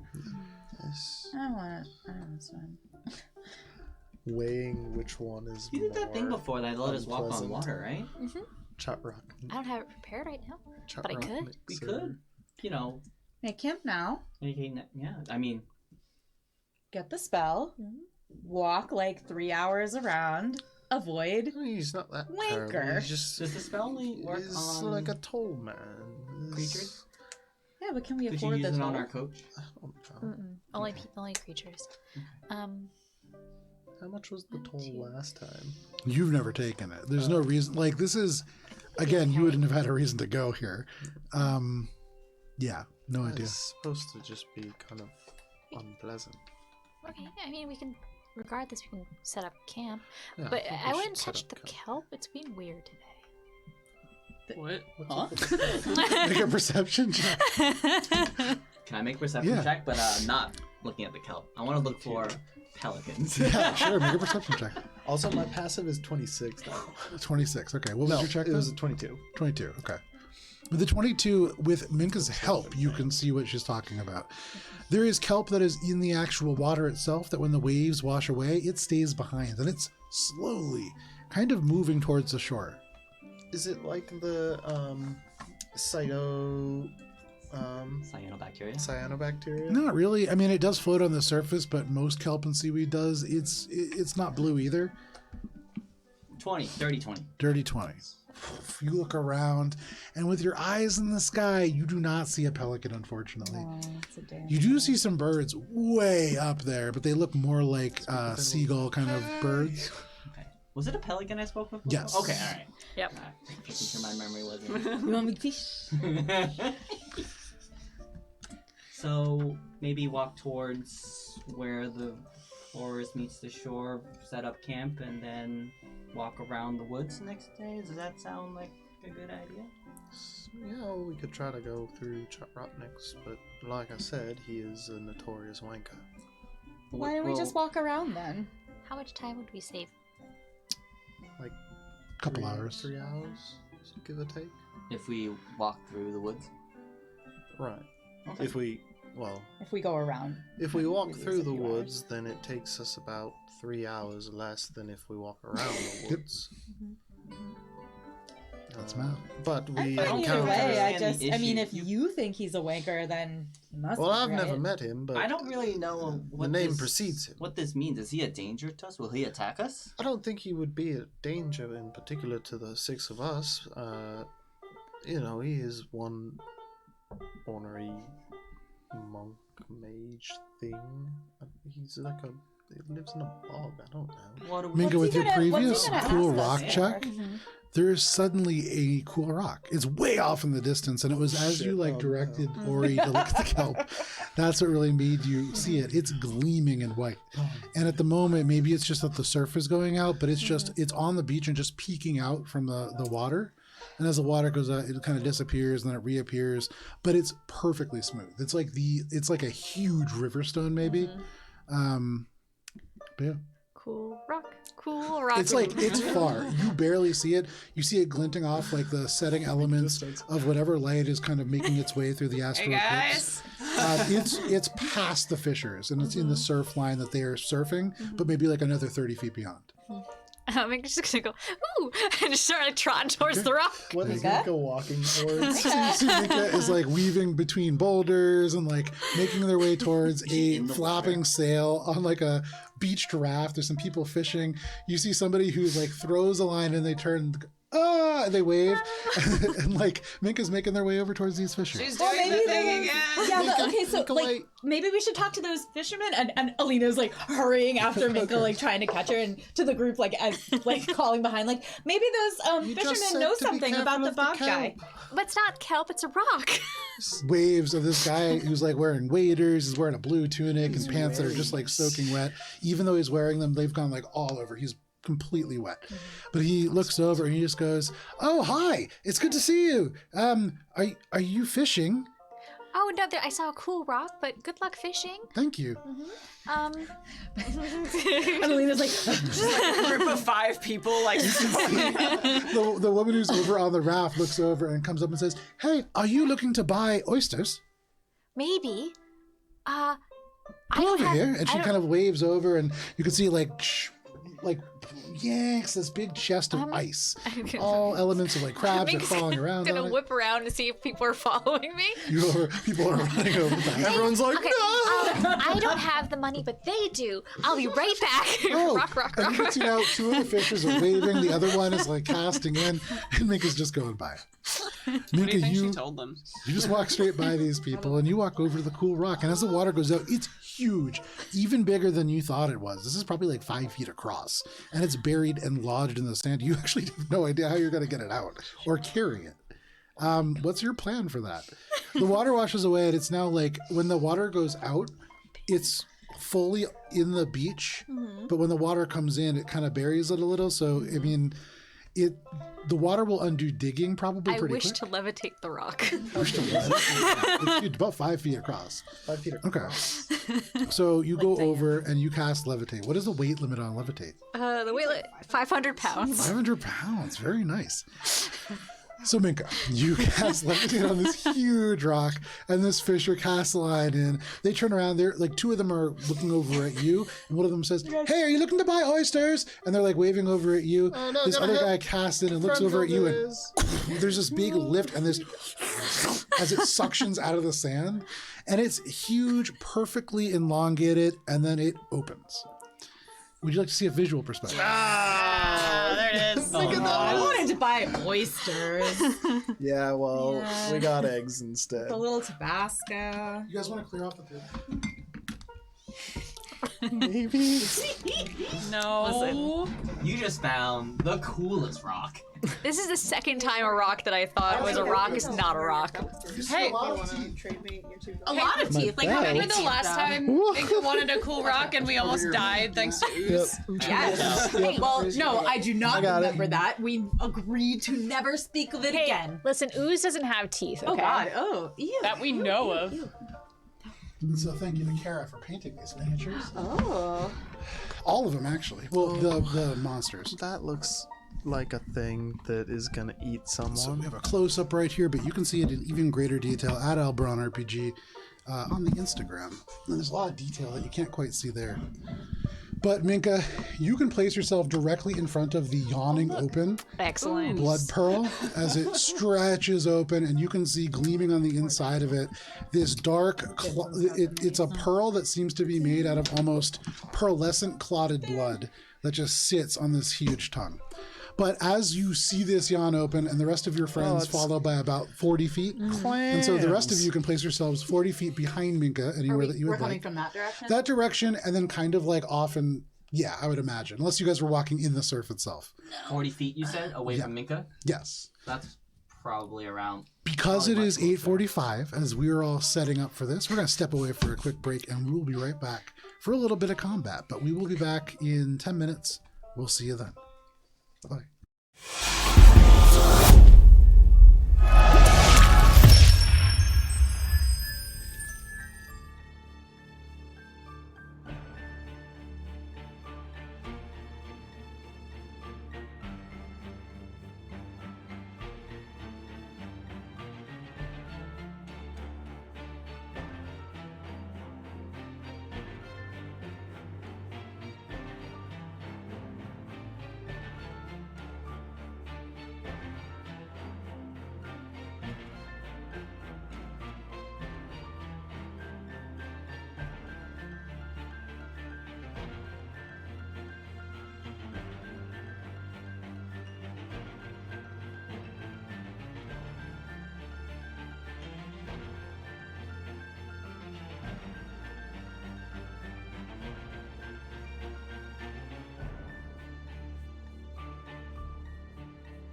Welcome back, folks, to this session of Courts of Everest.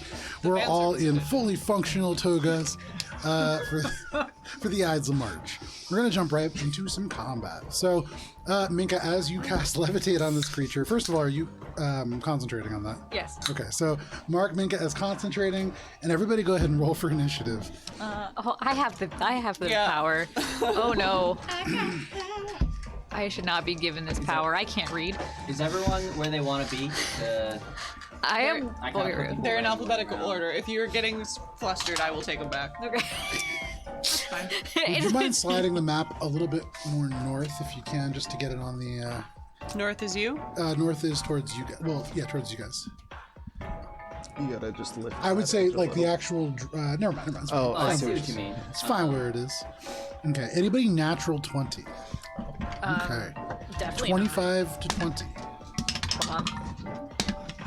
Oh, I just got a natural 20. Ooh, there Me. we go. Makes Minka. sense. Alrighty. Next up, 25 to 20, anybody else? 22. 22 for Ori. Probably a good combat nature, maybe. Okay. Hitting a natural 20 to 15. 17. 17 for Cheshire. 16 for Alina. 16 for Alina. Okay. Anybody 15 to 10? 10 to 5?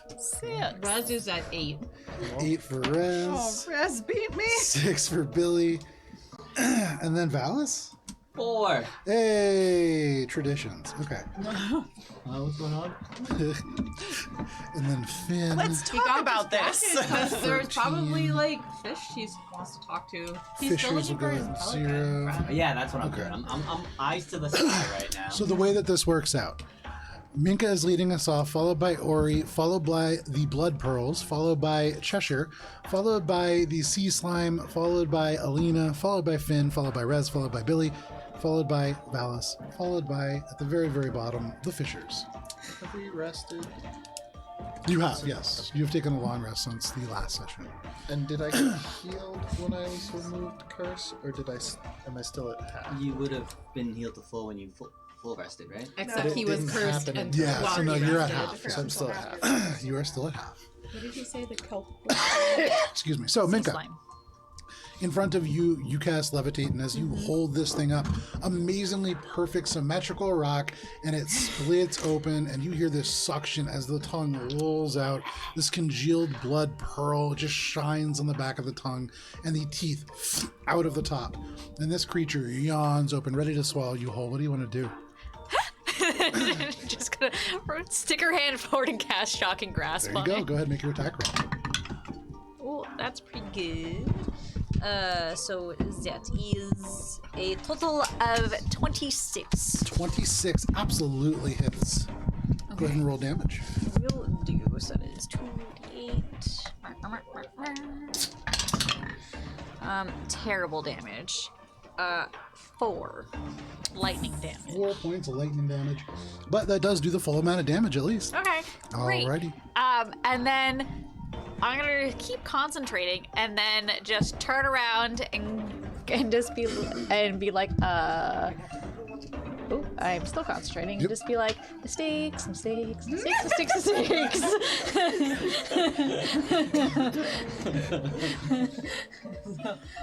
Over to here. And then I'm just gonna. Now, so I run that way and I turn around, and I'm assuming at this point I see that there is more danger occurring. Yeah, so looking back, there is 2 of these creatures. The other one is just sifting its way out of the sand. And then this kelp has now made its way to the shoreline. And it is not all kelp. Parts of it seem very ooze-like. Again, with the ooze. So, use my bonus action to channel for the archer Okay. and try to shoot the clam that I just hit. No problem. So as you run, saying mistake, mistake, mistake, you turn and the starlight coalesces behind you. These fishers who are just like casting into the waves, they see you, they kind of like don't really watch you go, but then you run back and they kind of turn to watch you, and you just starlight, and they like have to hold up their hands. The entirety of the lake is just reflecting this light now. Well, So it's probably a miss unless it's pretty low. So that is actually a 15 to hit. Meets a pizza. Yay! Hooray for high spellcasting bonuses. So that is, I believe, a D8. So I'm just checking. Oh my god, bonus action. It is a D8, okay, cool. Terrible damage again, 7. 7? Hey, you know what? Every little bit counts. There we go. Anything else, Minka?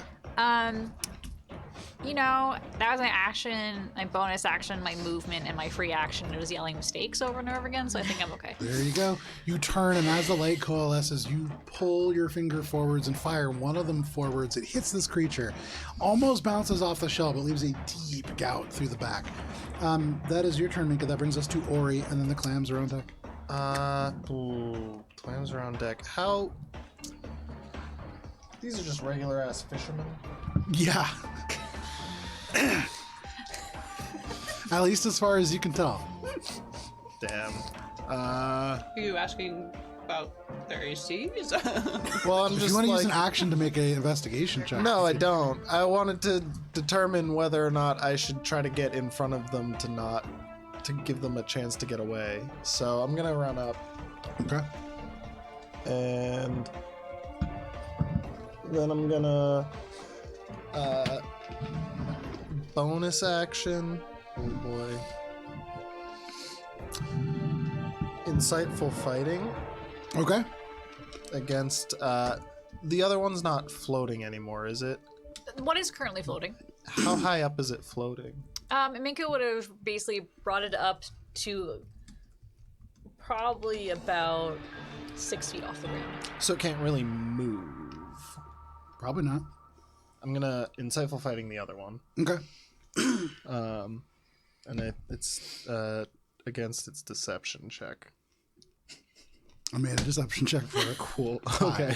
Okay, cool. Say, like, It is well and insightfully being fought now. You look at it. It's a clown. As it's gone Go for open. the shell! No, probably not. Probably not. Probably don't shoot the shell. Probably shoot the shell. Oh shit! Oh, good thing I used insightful fighting. Anything else, Ori? Yeah, I'm gonna attack it now, Make your attack. and I'm gonna use my fucking rapier actually, Okay. because now I'm in range. Mm.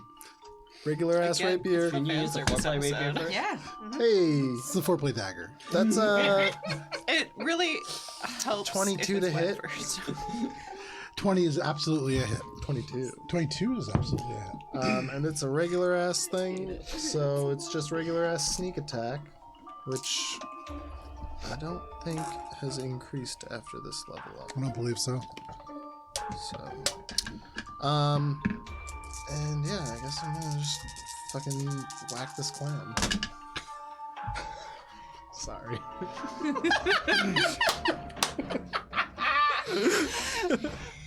What was that roll? Just make sure the clown has a good time too. 16 16 points of damage. piercing. 16 Or slashing. slashing. Is it magic? No, it's regular ass fucking. So it's not quite as effective as you would imagine it would be, unfortunately. And then I say, "Get the fuck out of here!" You can see the fishers are like slowly turning to react to this, but that is your turn, Ori. That brings us to the clams themselves. Some clams respond to vicious. So this, as it's levitated, is it restrained?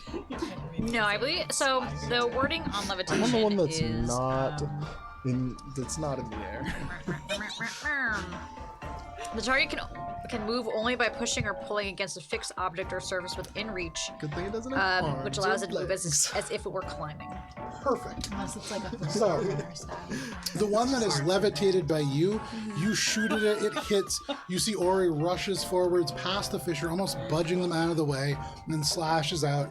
And the one that you have levitated, you can see it slowly turns, almost like a Christmas ornament towards Ori, and then the tongue, and this pseudopod lashes 10 feet and makes an attack roll against Ori. Right? Yeah, 10 feet. Ori, That is a natural 1, and so that misses, unfortunately. And it's good, because in this moment, this huge tongue lashes out, and as it gets inches from you, you can see there are suction cups that are attached to it, and this almost certainly would suction onto you, but it just misses out of the way. The second one doesn't have to move to get closer to you. And so it is going to take a multi-attack against you. It is going to take 4 attacks against you, Ori. It's too many. Ori. One of them is a natural 20. The lowest one is going to be a 16 to hit. Miss. The second 2 are both 20. Those hit. Okay, so you're taking 3 attacks. Uncanny dodge the one that is real bad. Okay. None of them are good, but Range character just first, getting right up there. I know, right? We just had a whole talk about this too. I mean, there might be some dead fishermen right now. Ori, the first one, the critical, is going to be Damn you, Alice. 13 points of bludgeoning damage. Damn you! All right.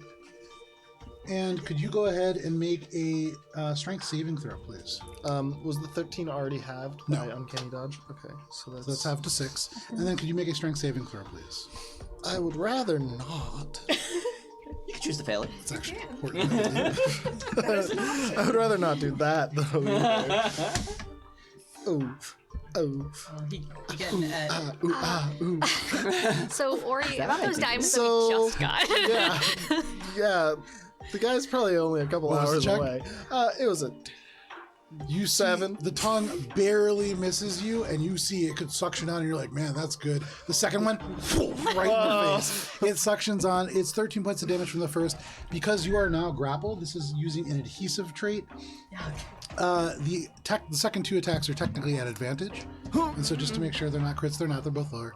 The second attack is going to be 10 points of bludgeoning damage. And the third is going to be 14 points of bludgeoning damage. But that is all that those 2 can do. Ori, at the very end of this turn, you see the tongue begins to get taut, and you would imagine on its next turn, it is going to attempt to eat you. But that is all that those 2 can do. That brings us to Cheshire, and then the sea slimes are on deck. Cheshire, you watch as Ori, this huge tongue just grabs onto Ori, and he is being pulled into this clam's mouth. Another one is just like hanging in the air next to him. What do you want to do? I can't really save him because he keeps getting himself in the same situation. Yeah, it's a I'll trend. never learn. Never.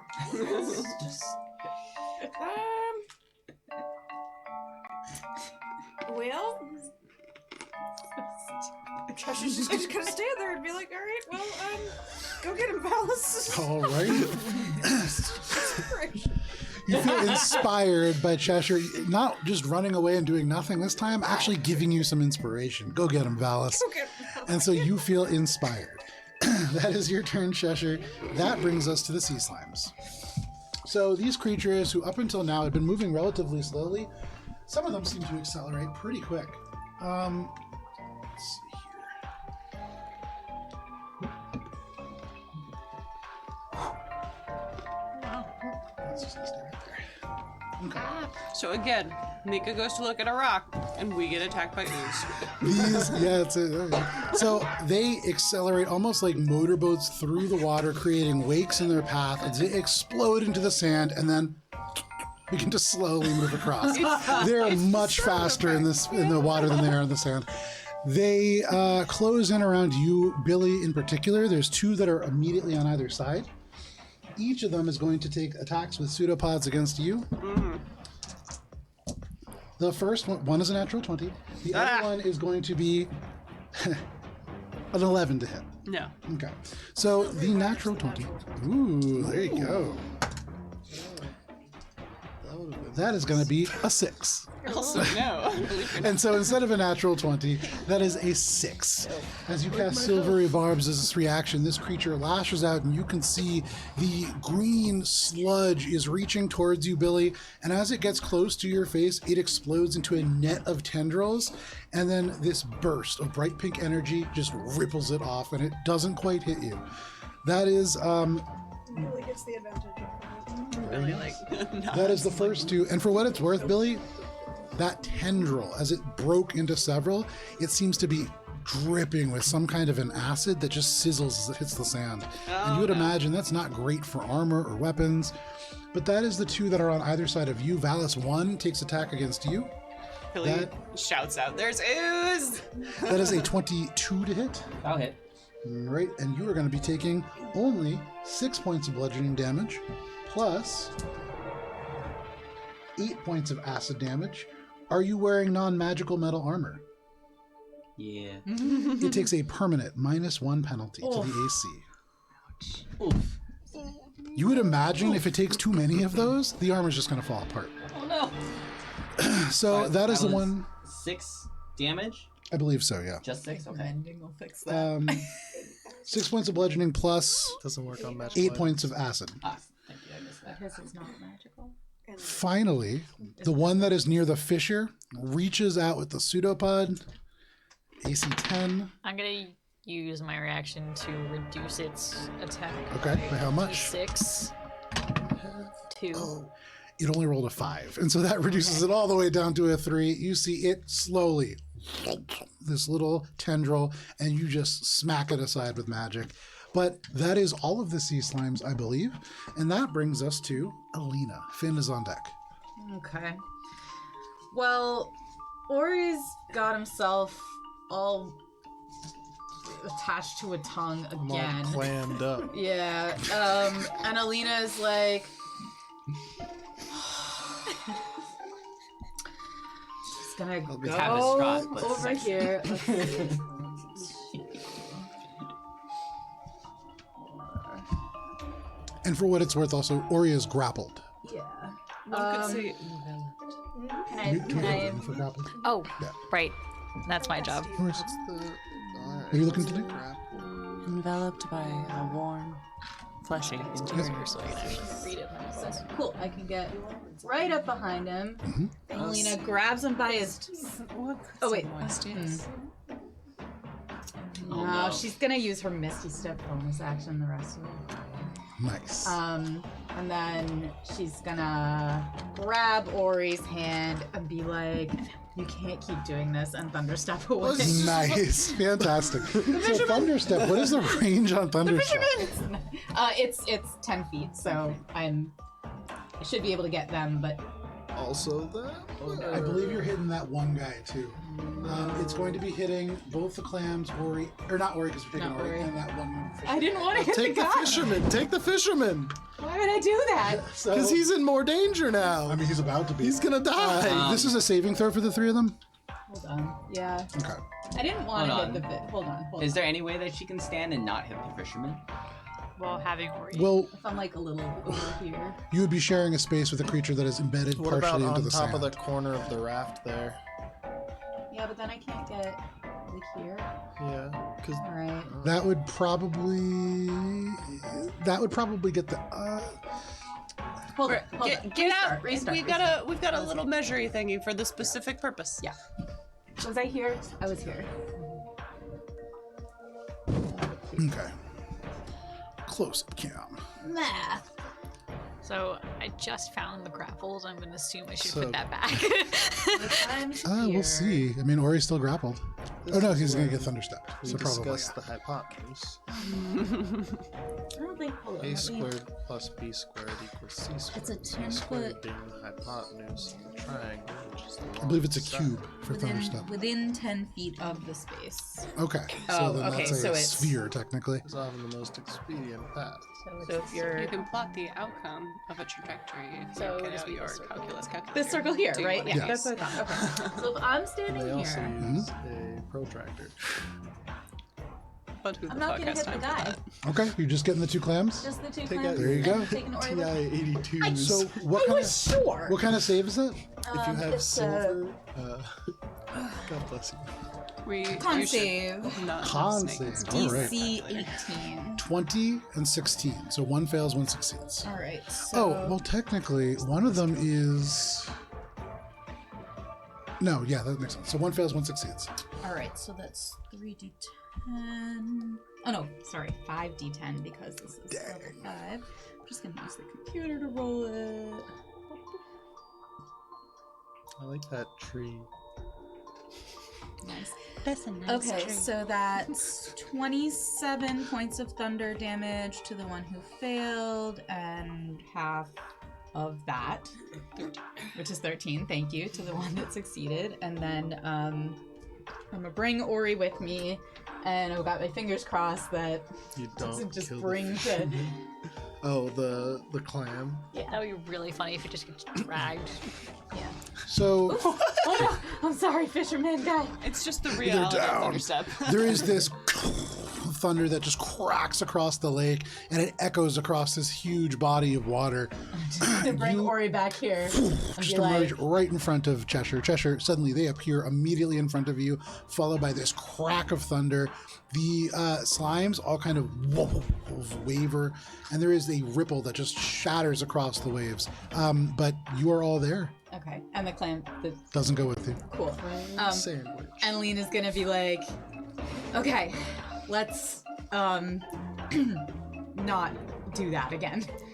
Oh, so we're gonna get the fisherman. I know, but you were about to get eaten by Anything the else, clam. Selena? No. All right, that brings us. Oh wait, no, yes, I tell Rez to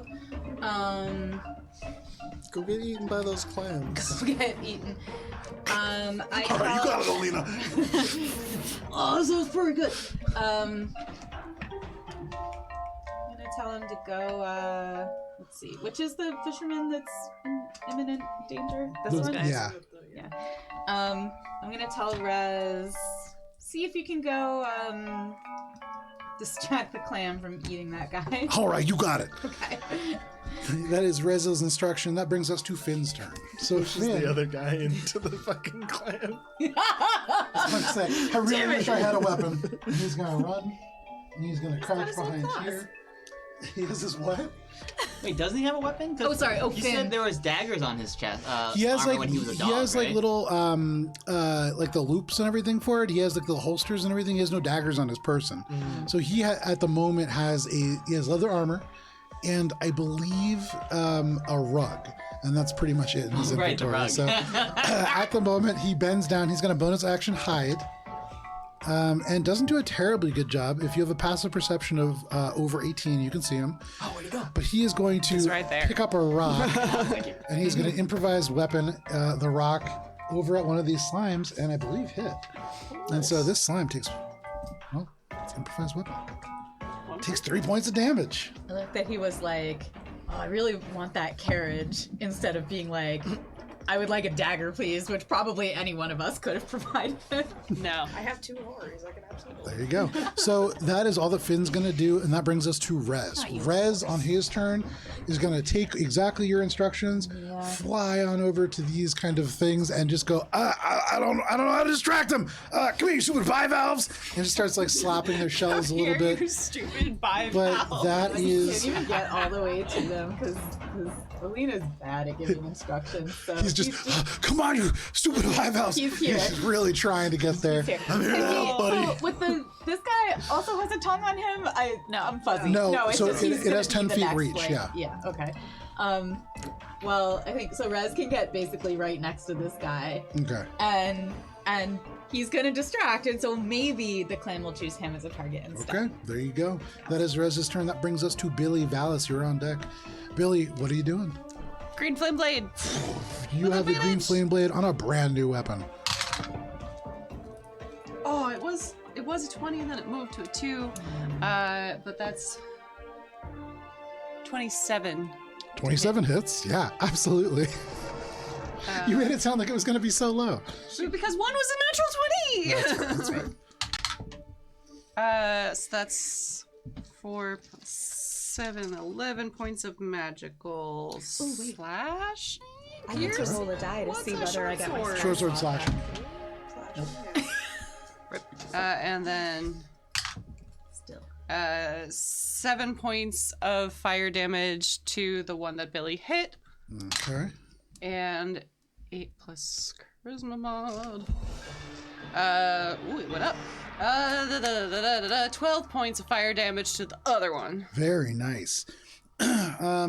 You pull this blade across, and you can see the very first one that you strike. As you do, it kind of falls apart. Little fibers begin to unwind from it, and this slime is almost fibrous as it breaks apart. It's looking rough. Anything else, Billy? I have done this, and now I've just realized green flame blade. Does that supersede 2 attacks per action? Yeah, because it's not an attack; it's an effect. It takes that additional damage. Yeah.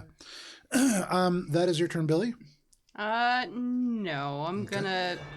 Might as well burn a pack slot. There you go. I'm gonna smite. Billy got a Billy. I'm gonna smite.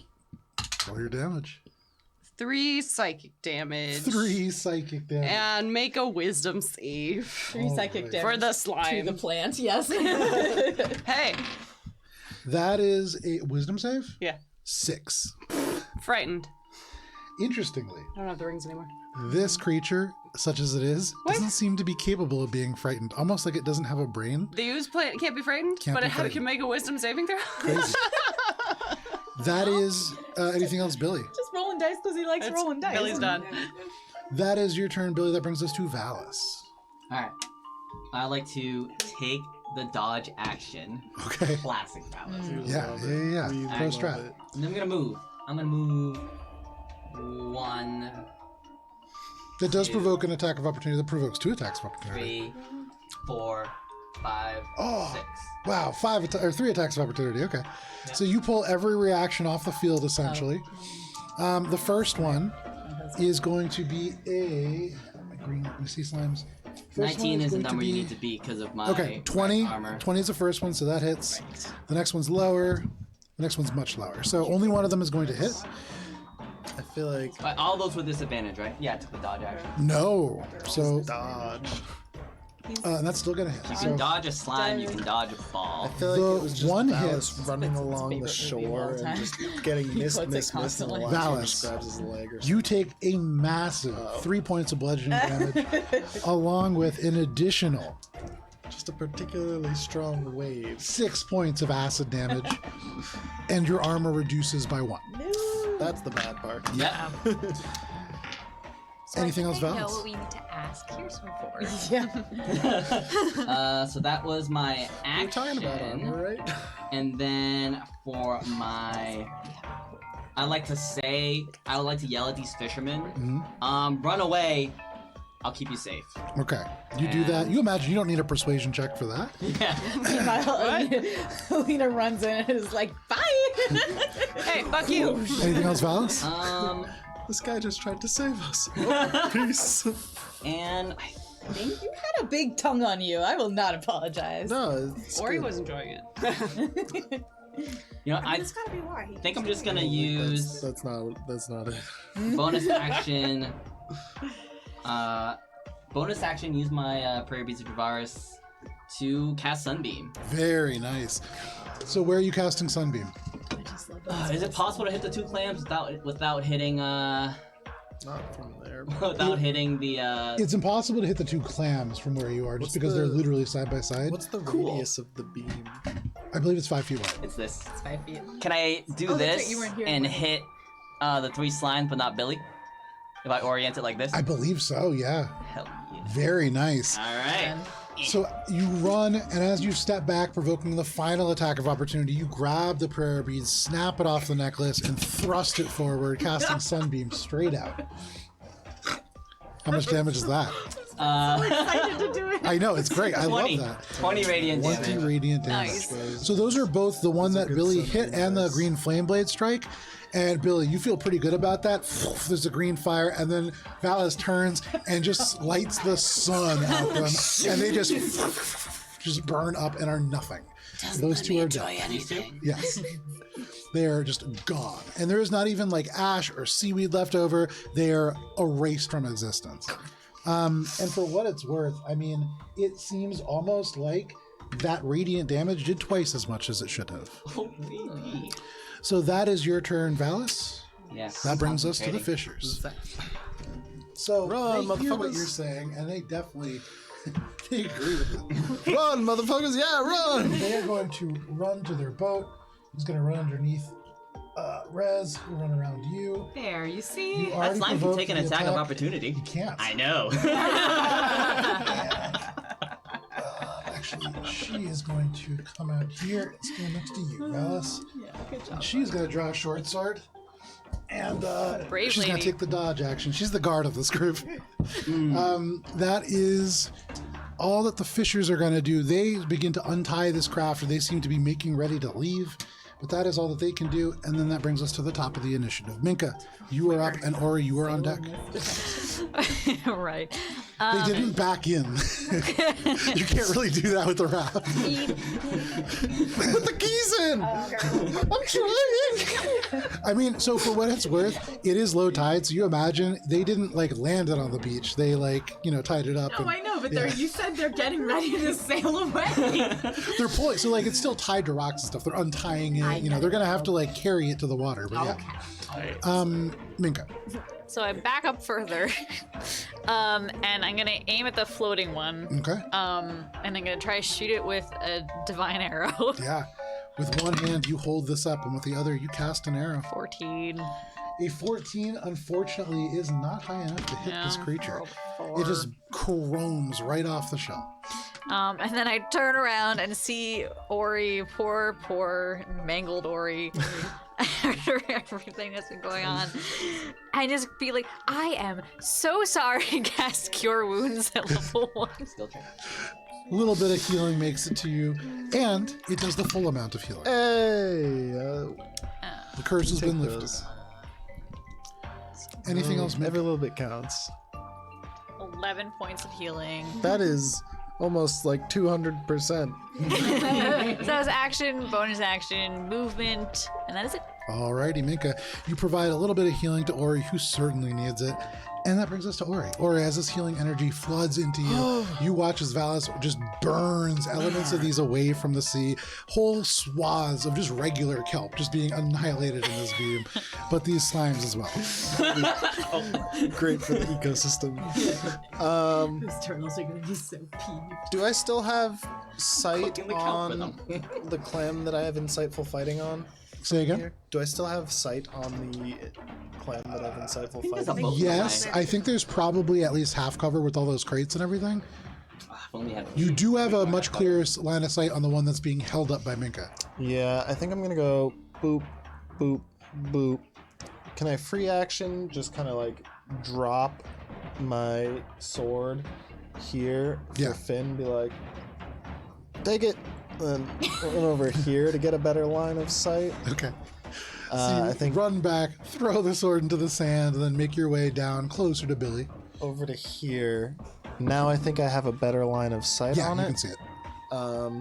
This is, again, though, bear in mind, a natural one is putting you right between a fisher. You can see, there's a couple of things that could go wrong. There's a couple things that could go right. Hell yeah. One of them is that I look really cool. That's true. It's potential. The possibility is always there. So, Valis, you feel the hair on the back of your neck stand up. I'm going to go ahead and... You look around at Minka, just like, it's not me. Once this is only partially my fault. I just get an assist instead of a Actually, I'm going to bonus action hide first. Okay. And then I'm going to make my attack. Make your hide. At, behind Billy. He's gonna bury himself in the sea. Okay. Well, I mean, it's a clam, so it probably can't sense me too well. Yeah, clams do seem to have that with Ori. 12. 12, unfortunately, not quite high enough. Oh, all right. Well, I'm still going to make my attack, and hopefully it hits. Were you not hidden? 12, even for these guys, not quite enough. No, 12. Oh, no, that was to sneak. Oh, to sneak. Okay. Yeah, still to sneak. Still not great, but it is enough to be hidden. Okay, cool. Then I do have advantage. Don't you have super advantage or whatever? Oh, I do have super advantage. advantage. I should really take out more of my dice. Finish him. Yes. Okay, cool. Super advantage is pretty nice because... Natural 20. Not a natural 20, but it's a 17 on the die. 17 hits. Not a natural one, thank goodness.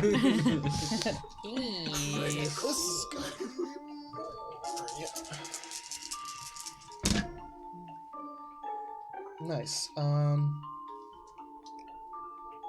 Math. This is good music for math camp. 23 points of magical piercing. Okay, very nice. And that seems to do the full amount of damage. And that creature is starting to look kind of hurt. Cool. I'm gonna action surge. Run it back. Okay, make another attack roll. Did you hear that sirenscape? Danny. I should really take out more fucking d20s, shouldn't I? That's 23 to hit. 23 hits. And this one's not a sneak attack, so it's just a little regular damage. But I'll throw a superiority die on it. I don't think it's gonna do anything to it. But I'm gonna use trip attack. Actually, I guess it could. Oh, now it's triple. Like, why not? Can you knock a clam prone? So it's a strength saving throw. Okay, it's a natural 1. Okay, yeah. it is tripped. It's prone. If it can be knocked prone. Interestingly, the lone condition immunity for this magical clam is being prone. That's so weird. Yeah. Oh, wild. So weird. It's almost like it's always laying down. It's almost like being prone would be on its side. And that's very hard to do. I'm borrowing one of these. Damage. That's not a ton of damage, but that's alright. That's 1 point of magical fire. Okay. And 8 points of Magical piercing. magical piercing. Yes. Thank you. This damage all sinks home, and this creature is really now looking hurt. It begins to bleed out of its mouth, and you can see it's starting to look like it has some damage to it. Anything else, Ori? That's it for me. Okay. That does bring us to the blood pearls. So one is still kind of just hovering in the air, right? Yep. Okay. I like to imagine if it did have feet, they'd be like, And me. Do we want That's to make the- sure we know that it's hovering in the air? Yeah. that is far too high. It's just a visual That's the perspective. No, I like It lords over us. I Oh like no. Oh no. And this huge clam that is not currently held by magic, the mouth opens up wide and quick, and that provides the momentum for the whole thing to just leap up and take like 3 steps forwards and down to the sand. It does it twice more. It doesn't go fast, but it's going. Valis, it turns towards you, and the tongue lashes with a 10-foot reach to take 2 attacks. Or no, I can take 4 attacks against you. With disadvantage. Correct. So I'll do one at a time. First one is going to be, that's a d12. That doesn't matter because that is going to be a 6 to hit. Miss. Okay. Second one is going to be a 9 to hit. Miss. On this third one, I'm gonna curse it. That's fantastic because they were both 18s on the dice. -3. So that is going to be a grand total of 18 to hit. Ah, that is my armor right Ooh, now. okay, so one of them hits, and then the final one, Because of the reduced. that is only going to be a 0 to hit. And so in total, no, 0, a 6 to hit, which is not going to hit. So you only take 1. From all that, Valis, you are taking, let's see, where's my other d8? A grand total of 11 points of bludgeoning damage. And can you make a strength saving throw, please? I did that before. Oh no! That's not great either. I did that before. Treasure saving.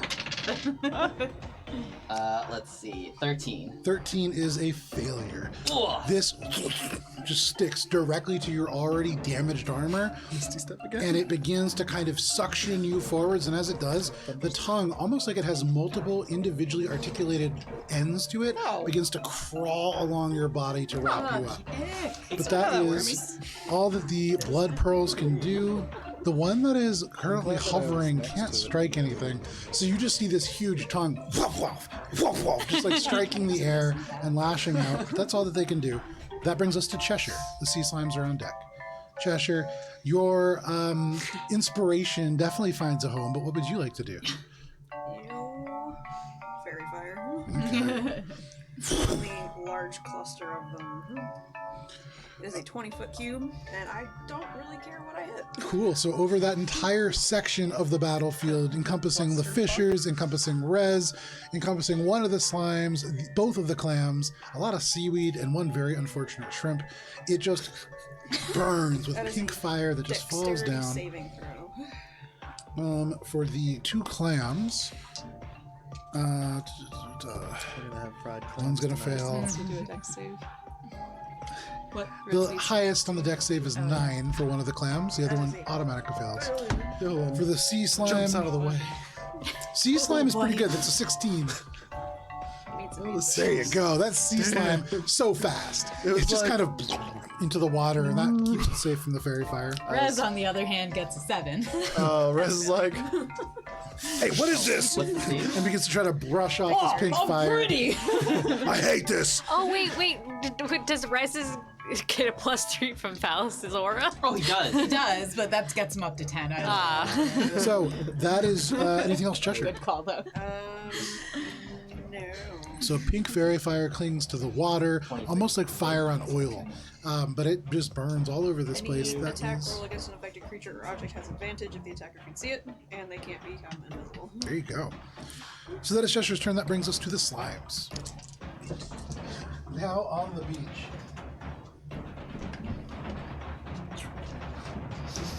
oh god, I'm such a dummy. I was looking for my dice. I've been sitting in the bag like this the whole time. They crawl really slow across the sand. Billy, there is one that closes in on you, and it is going to take 4 attacks. What? Right? Sea slime, pseudopod. Many. Nope, only 1 attack. Sorry. Okay. My fault. That's the clams. JK. Okay, so this first, or the only strike, is going to be a total of 15 to hit. No. And so it, Fuck off. and you see it just go wide. The one that is near you, Valis, is going to strike out at you. That is going to be a Disadvantage? miss. Okay. It's going to be Super still a miss. That is only going to be 6 to hit. And so even though it strikes part of your armor and that part just rips off, it is already falling apart and so unable to strike. That is both of the sea slimes that are still up. That brings us to Alina. Finn is on deck, followed by Rez. All right. So. Okay, remind me. Is this one currently tonguing Valis? Yes. It is, okay. I hate that, but yes. Believe me, I think we all do. All right. So I guess Alina's gonna come over here and just try to Eldritch Blast it to see if she can get it to like let him go. Okay. Pop, pop. Go ahead and make your attack rolls. She's gonna pop up in that bitch. From this point here, can I see the clam fully? I have to get past like a few people. From where you are right there, you can see them. You can shoot through your allies. You can shoot through your fisherman. Is this one fairy fire? Yes. Yes. You'll have advantage You on do the have attack. advantage. Yes, thank you. Both of the clams are All right. Yeah. Dexterity saving throw on a clam. Okay, that's double 12s on the first one for Hey. a total of 22. 22 hits. And then the second one, natural 20. That absolutely hits, yeah. So go ahead and roll damage on We'll do whatever the order crit. you want to. We'll do the crit first. Let's do the crit first. All right. So can never get. Okay, roll a die, double damage, add all the stuff. Okay. All right, so it's 6. So that's 11 force damage on the first one. That was a crit? That was the crit. Okay. I'm afraid. Yes. Okerman, calm down. Sorry. And then, plus 13 force on the second one, Very and nice. 4 bludgeoning. Very nice. Okay. So that's 17. Now it's 4. Okay. Awesome. This is a pretty good amount of damage to that second one. That second one is really looking hurt. The first one's beginning to as well. Anything else, Alina? Yeah, she's gonna say to Rez, just attack that clam that you're right next to. See if we can get it to let Valis go. Okay. Rez goes, okay, yeah, I got you. He's gonna, well, no, wait, sorry. Finn and then Rez. So Finn is gonna run and pick up Ori's sword. 5, 10, and then 15, 20, 25, 30, 35. Can only get to there. And so, holding the sword in his hand, he's just gonna go, this isn't my normal sword, but he's gonna pick it up and he's gonna throw it. And, My sword. Into the ocean. With your flute. splash. Even at advantage. Not designed to be thrown. And he looks disappointed. And he turns and he looks back at you, Ori, and he just goes, it always works, I promise. But that is... That's just a normal sword. What did you think was going to happen? That is Finn's turn. Hey, That remember brings when you to told Rez. us that you were good? Typically, you don't throw your sword. Finn looks at you and goes, I have a better sword than you, okay? That's not your sword. He's like looking around on the beach Lena's like, for something to grab. sword now. But that is Finn's turn. That brings us to Rez. Rez is going to fly over and start slapping. Is he attacking or is he helping? He's attacking. Okay, make attack rolls. I will. I will make one attack roll. One That is all attack he can do. I have advantage. Sting. They will. Okay. Rez, much like Slimes, has 4 attacks, which means he has 1 attack. Oh, Rez. Oh, Baby. Rez. Okay, 12. Oh, Against the, Clam. that is a miss, unfortunately. Yeah. That's it. Alrighty. That's all he can do. I think I got it, Alina. That is Rez's turn. That brings us to Billy. Valis, you're on deck. Just smashing on the Billy, shell. as you are fighting these things, green flame blade, it just leaps across, and this sword feels great in your hand, and then the sun right by you in one direction, and then poof, poof, these short bow enchanted bolts blast by you in the other. You're bracketed and have to kind of squeeze to the side to avoid them, and then there are just only one left in your vicinity. What do you want to do? I fucking hate this.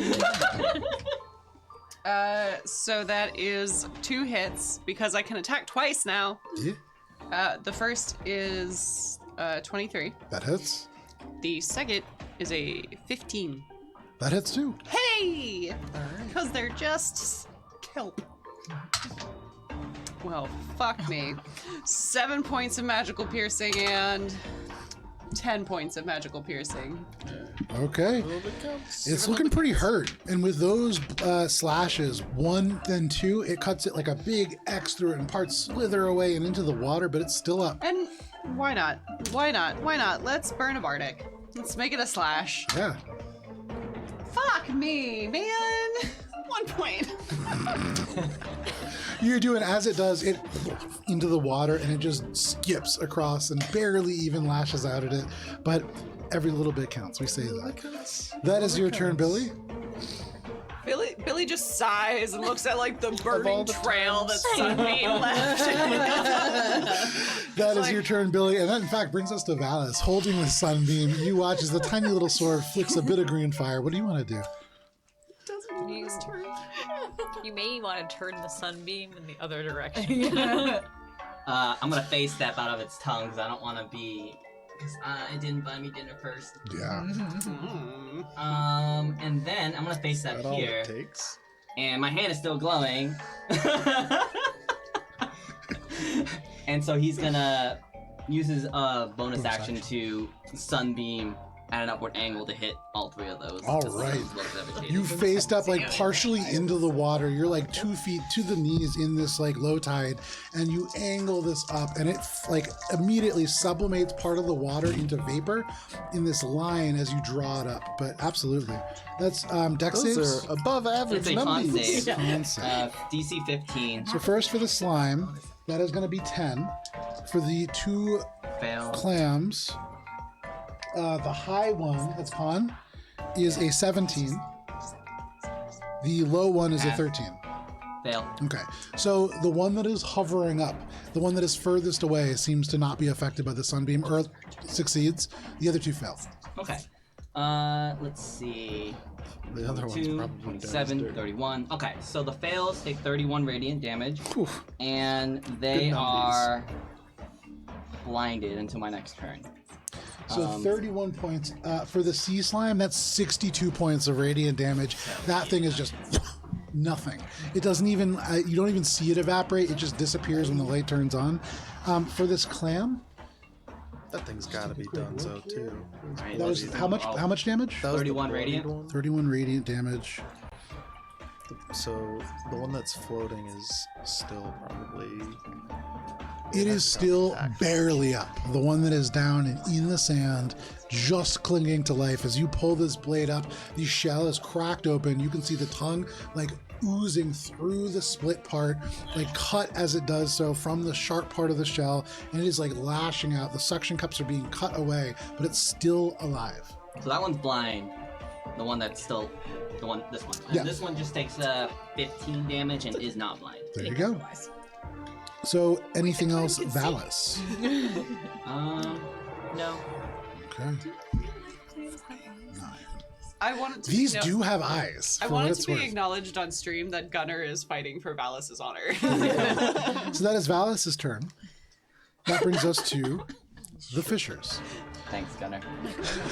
These fishers have now. several hundred tiny pinhole eyes What along the the edge of their fuck? softball. No, Yeah, I they didn't do. need to Oh, know you can that. actually And see every them. single one of them is blind. Yeah. On the one that's on the ground. I did not need to know these things. Yeah, I kind of. I wish I had. Wish I hadn't looked it up now. Clams have eyes. And Billy, this woman who sees you with this blade kind of like slashing left and right and not really having an effect on the creature in front of you, just says, "I'll help you, don't worry," and rushes forwards with her short sword and takes a single attack. And that's going to be a 7, which is a miss. Into the he's sand. liking it. Oh, Huh? Billy's He's self-esteem liking it. is so low already. And the sword just into the sand and gets stuck. And she pulls it away, as that is a natural 1. Hey. Oh, well, it's at advantage. So pulls the sword away. Doesn't quite get stuck, but still misses. Billy doesn't often think about hexing bystanders. The other 2 now have almost completely wrapped this out, and you would imagine they're going to start taking the raft into the water on the next turn. But that is all the fishers. That brings us to the top of the round into Minka. Minka, from where you are, you can see one of these clams still dangling above, one of them in the sand, looks really hurt, and then this other slime is behind you or often in front of you. What do you want to do? I'm going to take a shot at the horribly injured clam to try Okay. to end one clam's life. It's at advantage because it's blinded. And, well, no. Well, fairy fire. Fair. Oh, fairy fire, right? So that is a dirty 20 to hit. Dirty 20 hits. And then I'm assuming that it just dies, even though I rolled like shit. I A2 Brute, Splits all the way open, and this thing just kind of seeps into the ground. That that is... was my bonus action, and so my action will be to back. I want to use like a spell. So What you doing, Minka? okay, I'll use my action to look around on the ground to find rocks that are actual rocks for magic stone. Make a cool rock check. Actually, you don't need to here on the beach. Yeah. Pebbles and stones everywhere. Very stony beach, so you can just grab them. no I'm just problem. gonna grab some rocks for Okay. next turn's magic That is stone. your turn. Pocket sand. That is Minka's turn. That brings us to Ori. I'm gonna steady aim to get advantage on this thing and shoot it. Make your The attack. second clam. Oh, do I have do, advantage? yeah. Oh, Oh then my god, how many times do all of us need to be Alright. Well then, Fuck off then. We have rings that say glowing if we want to make it very obvious that they are indeed 20 right. Yeah, absolutely. Roll damage. double in the double. And you're shooting at this clam? Yeah. Okay.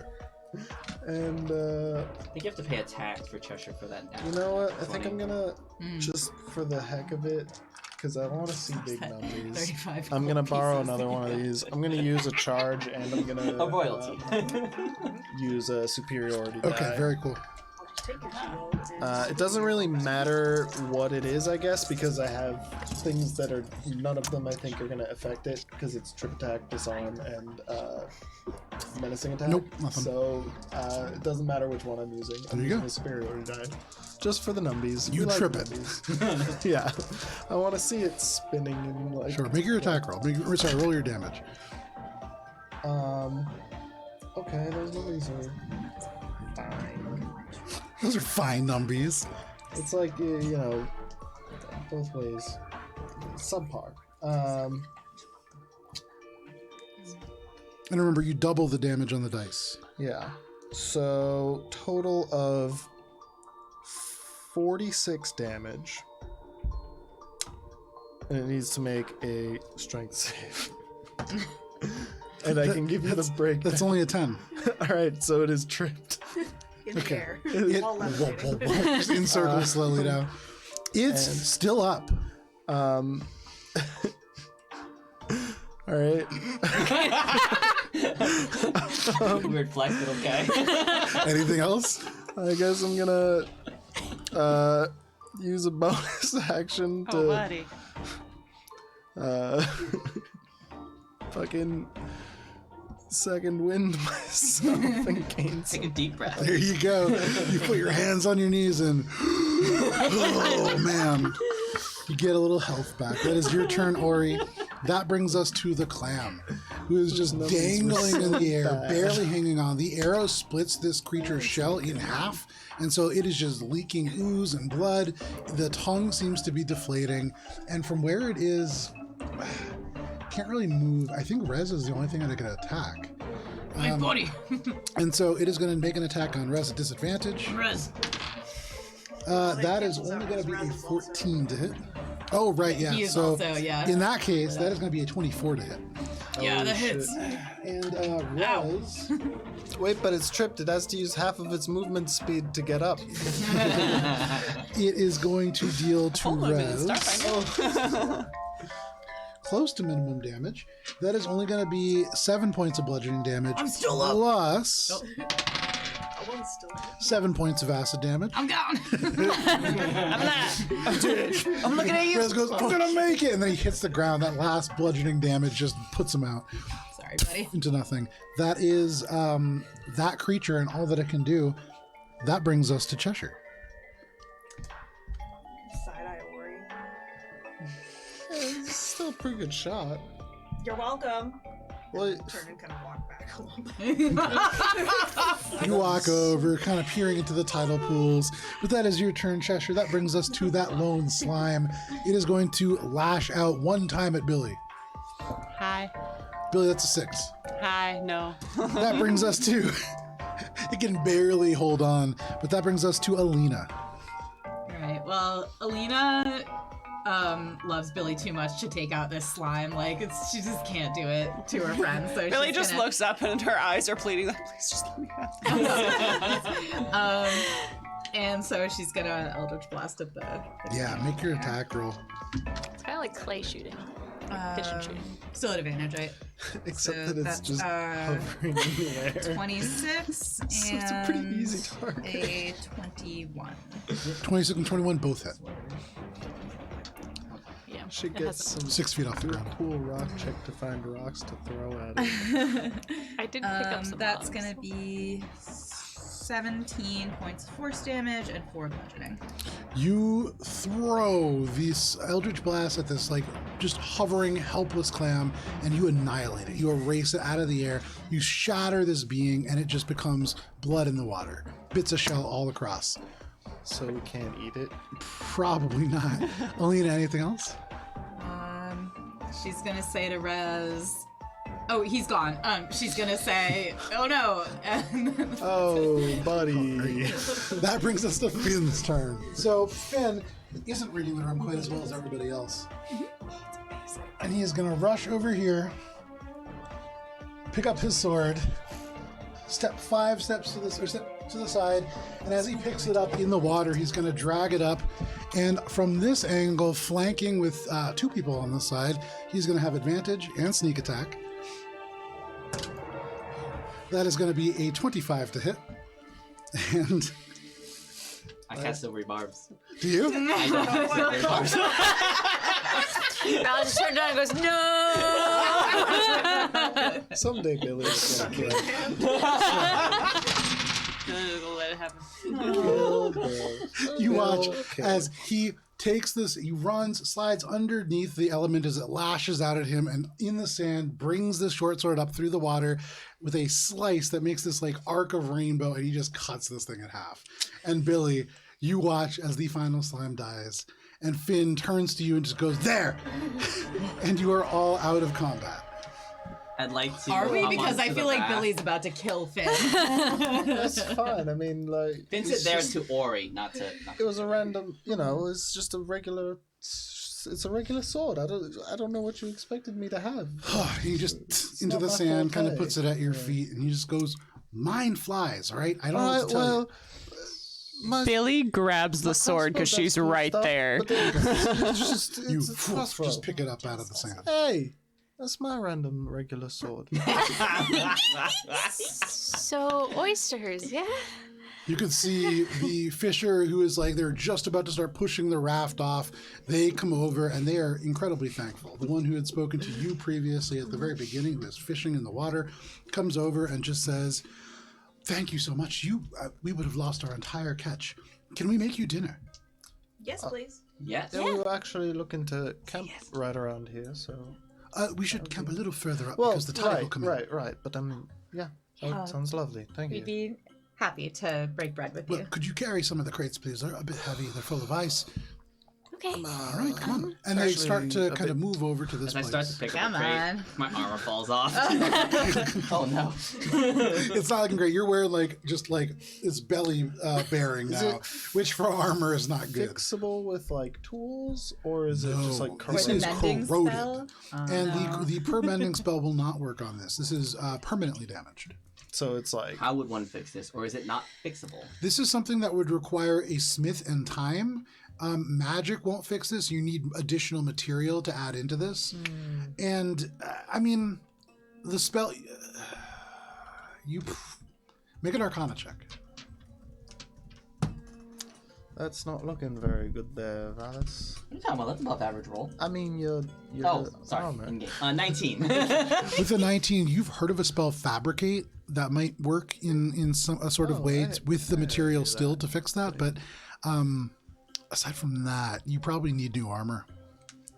Yeah, you probably need new armor, mate. So, you're right. about like the blood pearl Sorry, part, Alice. blood pearl. Yeah, Does that still exist, or were those annihilated in made an combat? investigation check. Can I help? Yeah, Yeah, make an Billy investigation Billy check at would advantage. also be like searching through the water looking for some meat.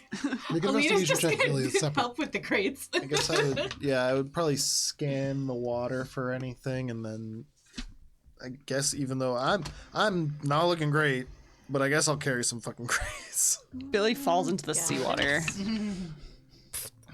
Uh, Prays no one sees it. 13. Okay. With a 13, even at advantage, you don't find this pearl. You imagine it was very shiny. And so despite the fact that it was almost certainly congealed blood that had been compacted into a stone-like object, you don't find it. You imagine it's somewhere in the water and washing out into the deeper parts now. Yeah, that's it. Dang. Billy? 6. Billy just too mad and is kicking sand. And just clumps of clam meat washing out into the water, and it's pretty gross and acidic, and you can feel it on your skin beginning to burn a little bit. It's not the best stuff to look through. For you, Were you Alina. looking something specific? Sorry. No, go ahead. please. Were you looking for something specific from Oh, Clam? I mean, it had a big old, like, blood pearl thing in it. Okay. Let me try something. I want to cast Locate Object. Okay. And do you know what it's called? Blood pearl? Well, that's a grotesque name. Blood Pearl. Locate Object nearest Blood Pearl, please. So, when you look around, and glowing within the water, one about 50 feet out, one only about 20, but slowly, as each wave comes in, it gets pulled out a little further. There are two glowing objects. And I believe the range is 100 feet? 1,000. 1,000. Oh, There and there. yeah, I mean, you can see them easily. Are they in the water? And is With the 1,000 feet, you see 3 more that are roughly 500 feet out and deep down in the water. 500 feet more, but those are probably within still alive. Whatever those are. You want me to try to grab? Want me to go grab them for you? For one of like the closer ones, we'll see with Valis' help. See if we can grab one of the closer ones. So about 15 feet out, it gets to like close to your chin. Oh, okay. And so you would need to swim and then dive to get the nearest one. The furthest one, you would like need to swim out and go and get. Yeah, I don't know if it's worth diving for. How far out is the one that's? Let's see. Can I see them? No, you can see them through the glowing kind of aura. Yeah. Do we hear this all happening? Yeah. Sorry, I can see them. What? You can see like the glowing aura of the located object, but you don't see the pearl itself. Okay. I'm gonna ask the fishermen I can if go. they can help I can go try to get touch these it. clam pearls. I'm gonna go try to swim towards the closest one and touch it. Please help her. She's. The fisherman leans over to you and just says, "Well, I suppose we can, but it's going to fall apart eventually, unless you preserve it in some way. It's just blood." Oh, it's just blood, Minka. It's gonna dissolve. Oh. Desanguinate. I don't know exactly. Oh, okay. That's not worth it. Or he's getting ready for his SATs. Unless it's fertilized already, but I doubt it. Unless it's fertilized, in which case then it's Is that how they going reproduce? I think so. I think it's sort of like like an egg. Propagate is the term for that. I'm going to get it for you, but do you still want it? No. Oh, okay. Billy's moved to like kicking through the sand to look for turtle eggs. No turtle eggs over here. You remember they have this very particular beach that they are all. And I mean, Billy rolled a 6. it would be. I think probably none of you could see it from here, but it is I not could, terribly maybe. far. With my observant. No, it's just too far. It's a physical distance issue. It's like atmospheric interference. If I had taken sharpshooter. Yeah. Well, So those of you who want can help move some of the crates a little bit further up the beach, and you move it past where you can see the kelp drying up. So presumably you are safe from the tides. Nice. Are you setting up camp to take a long rest?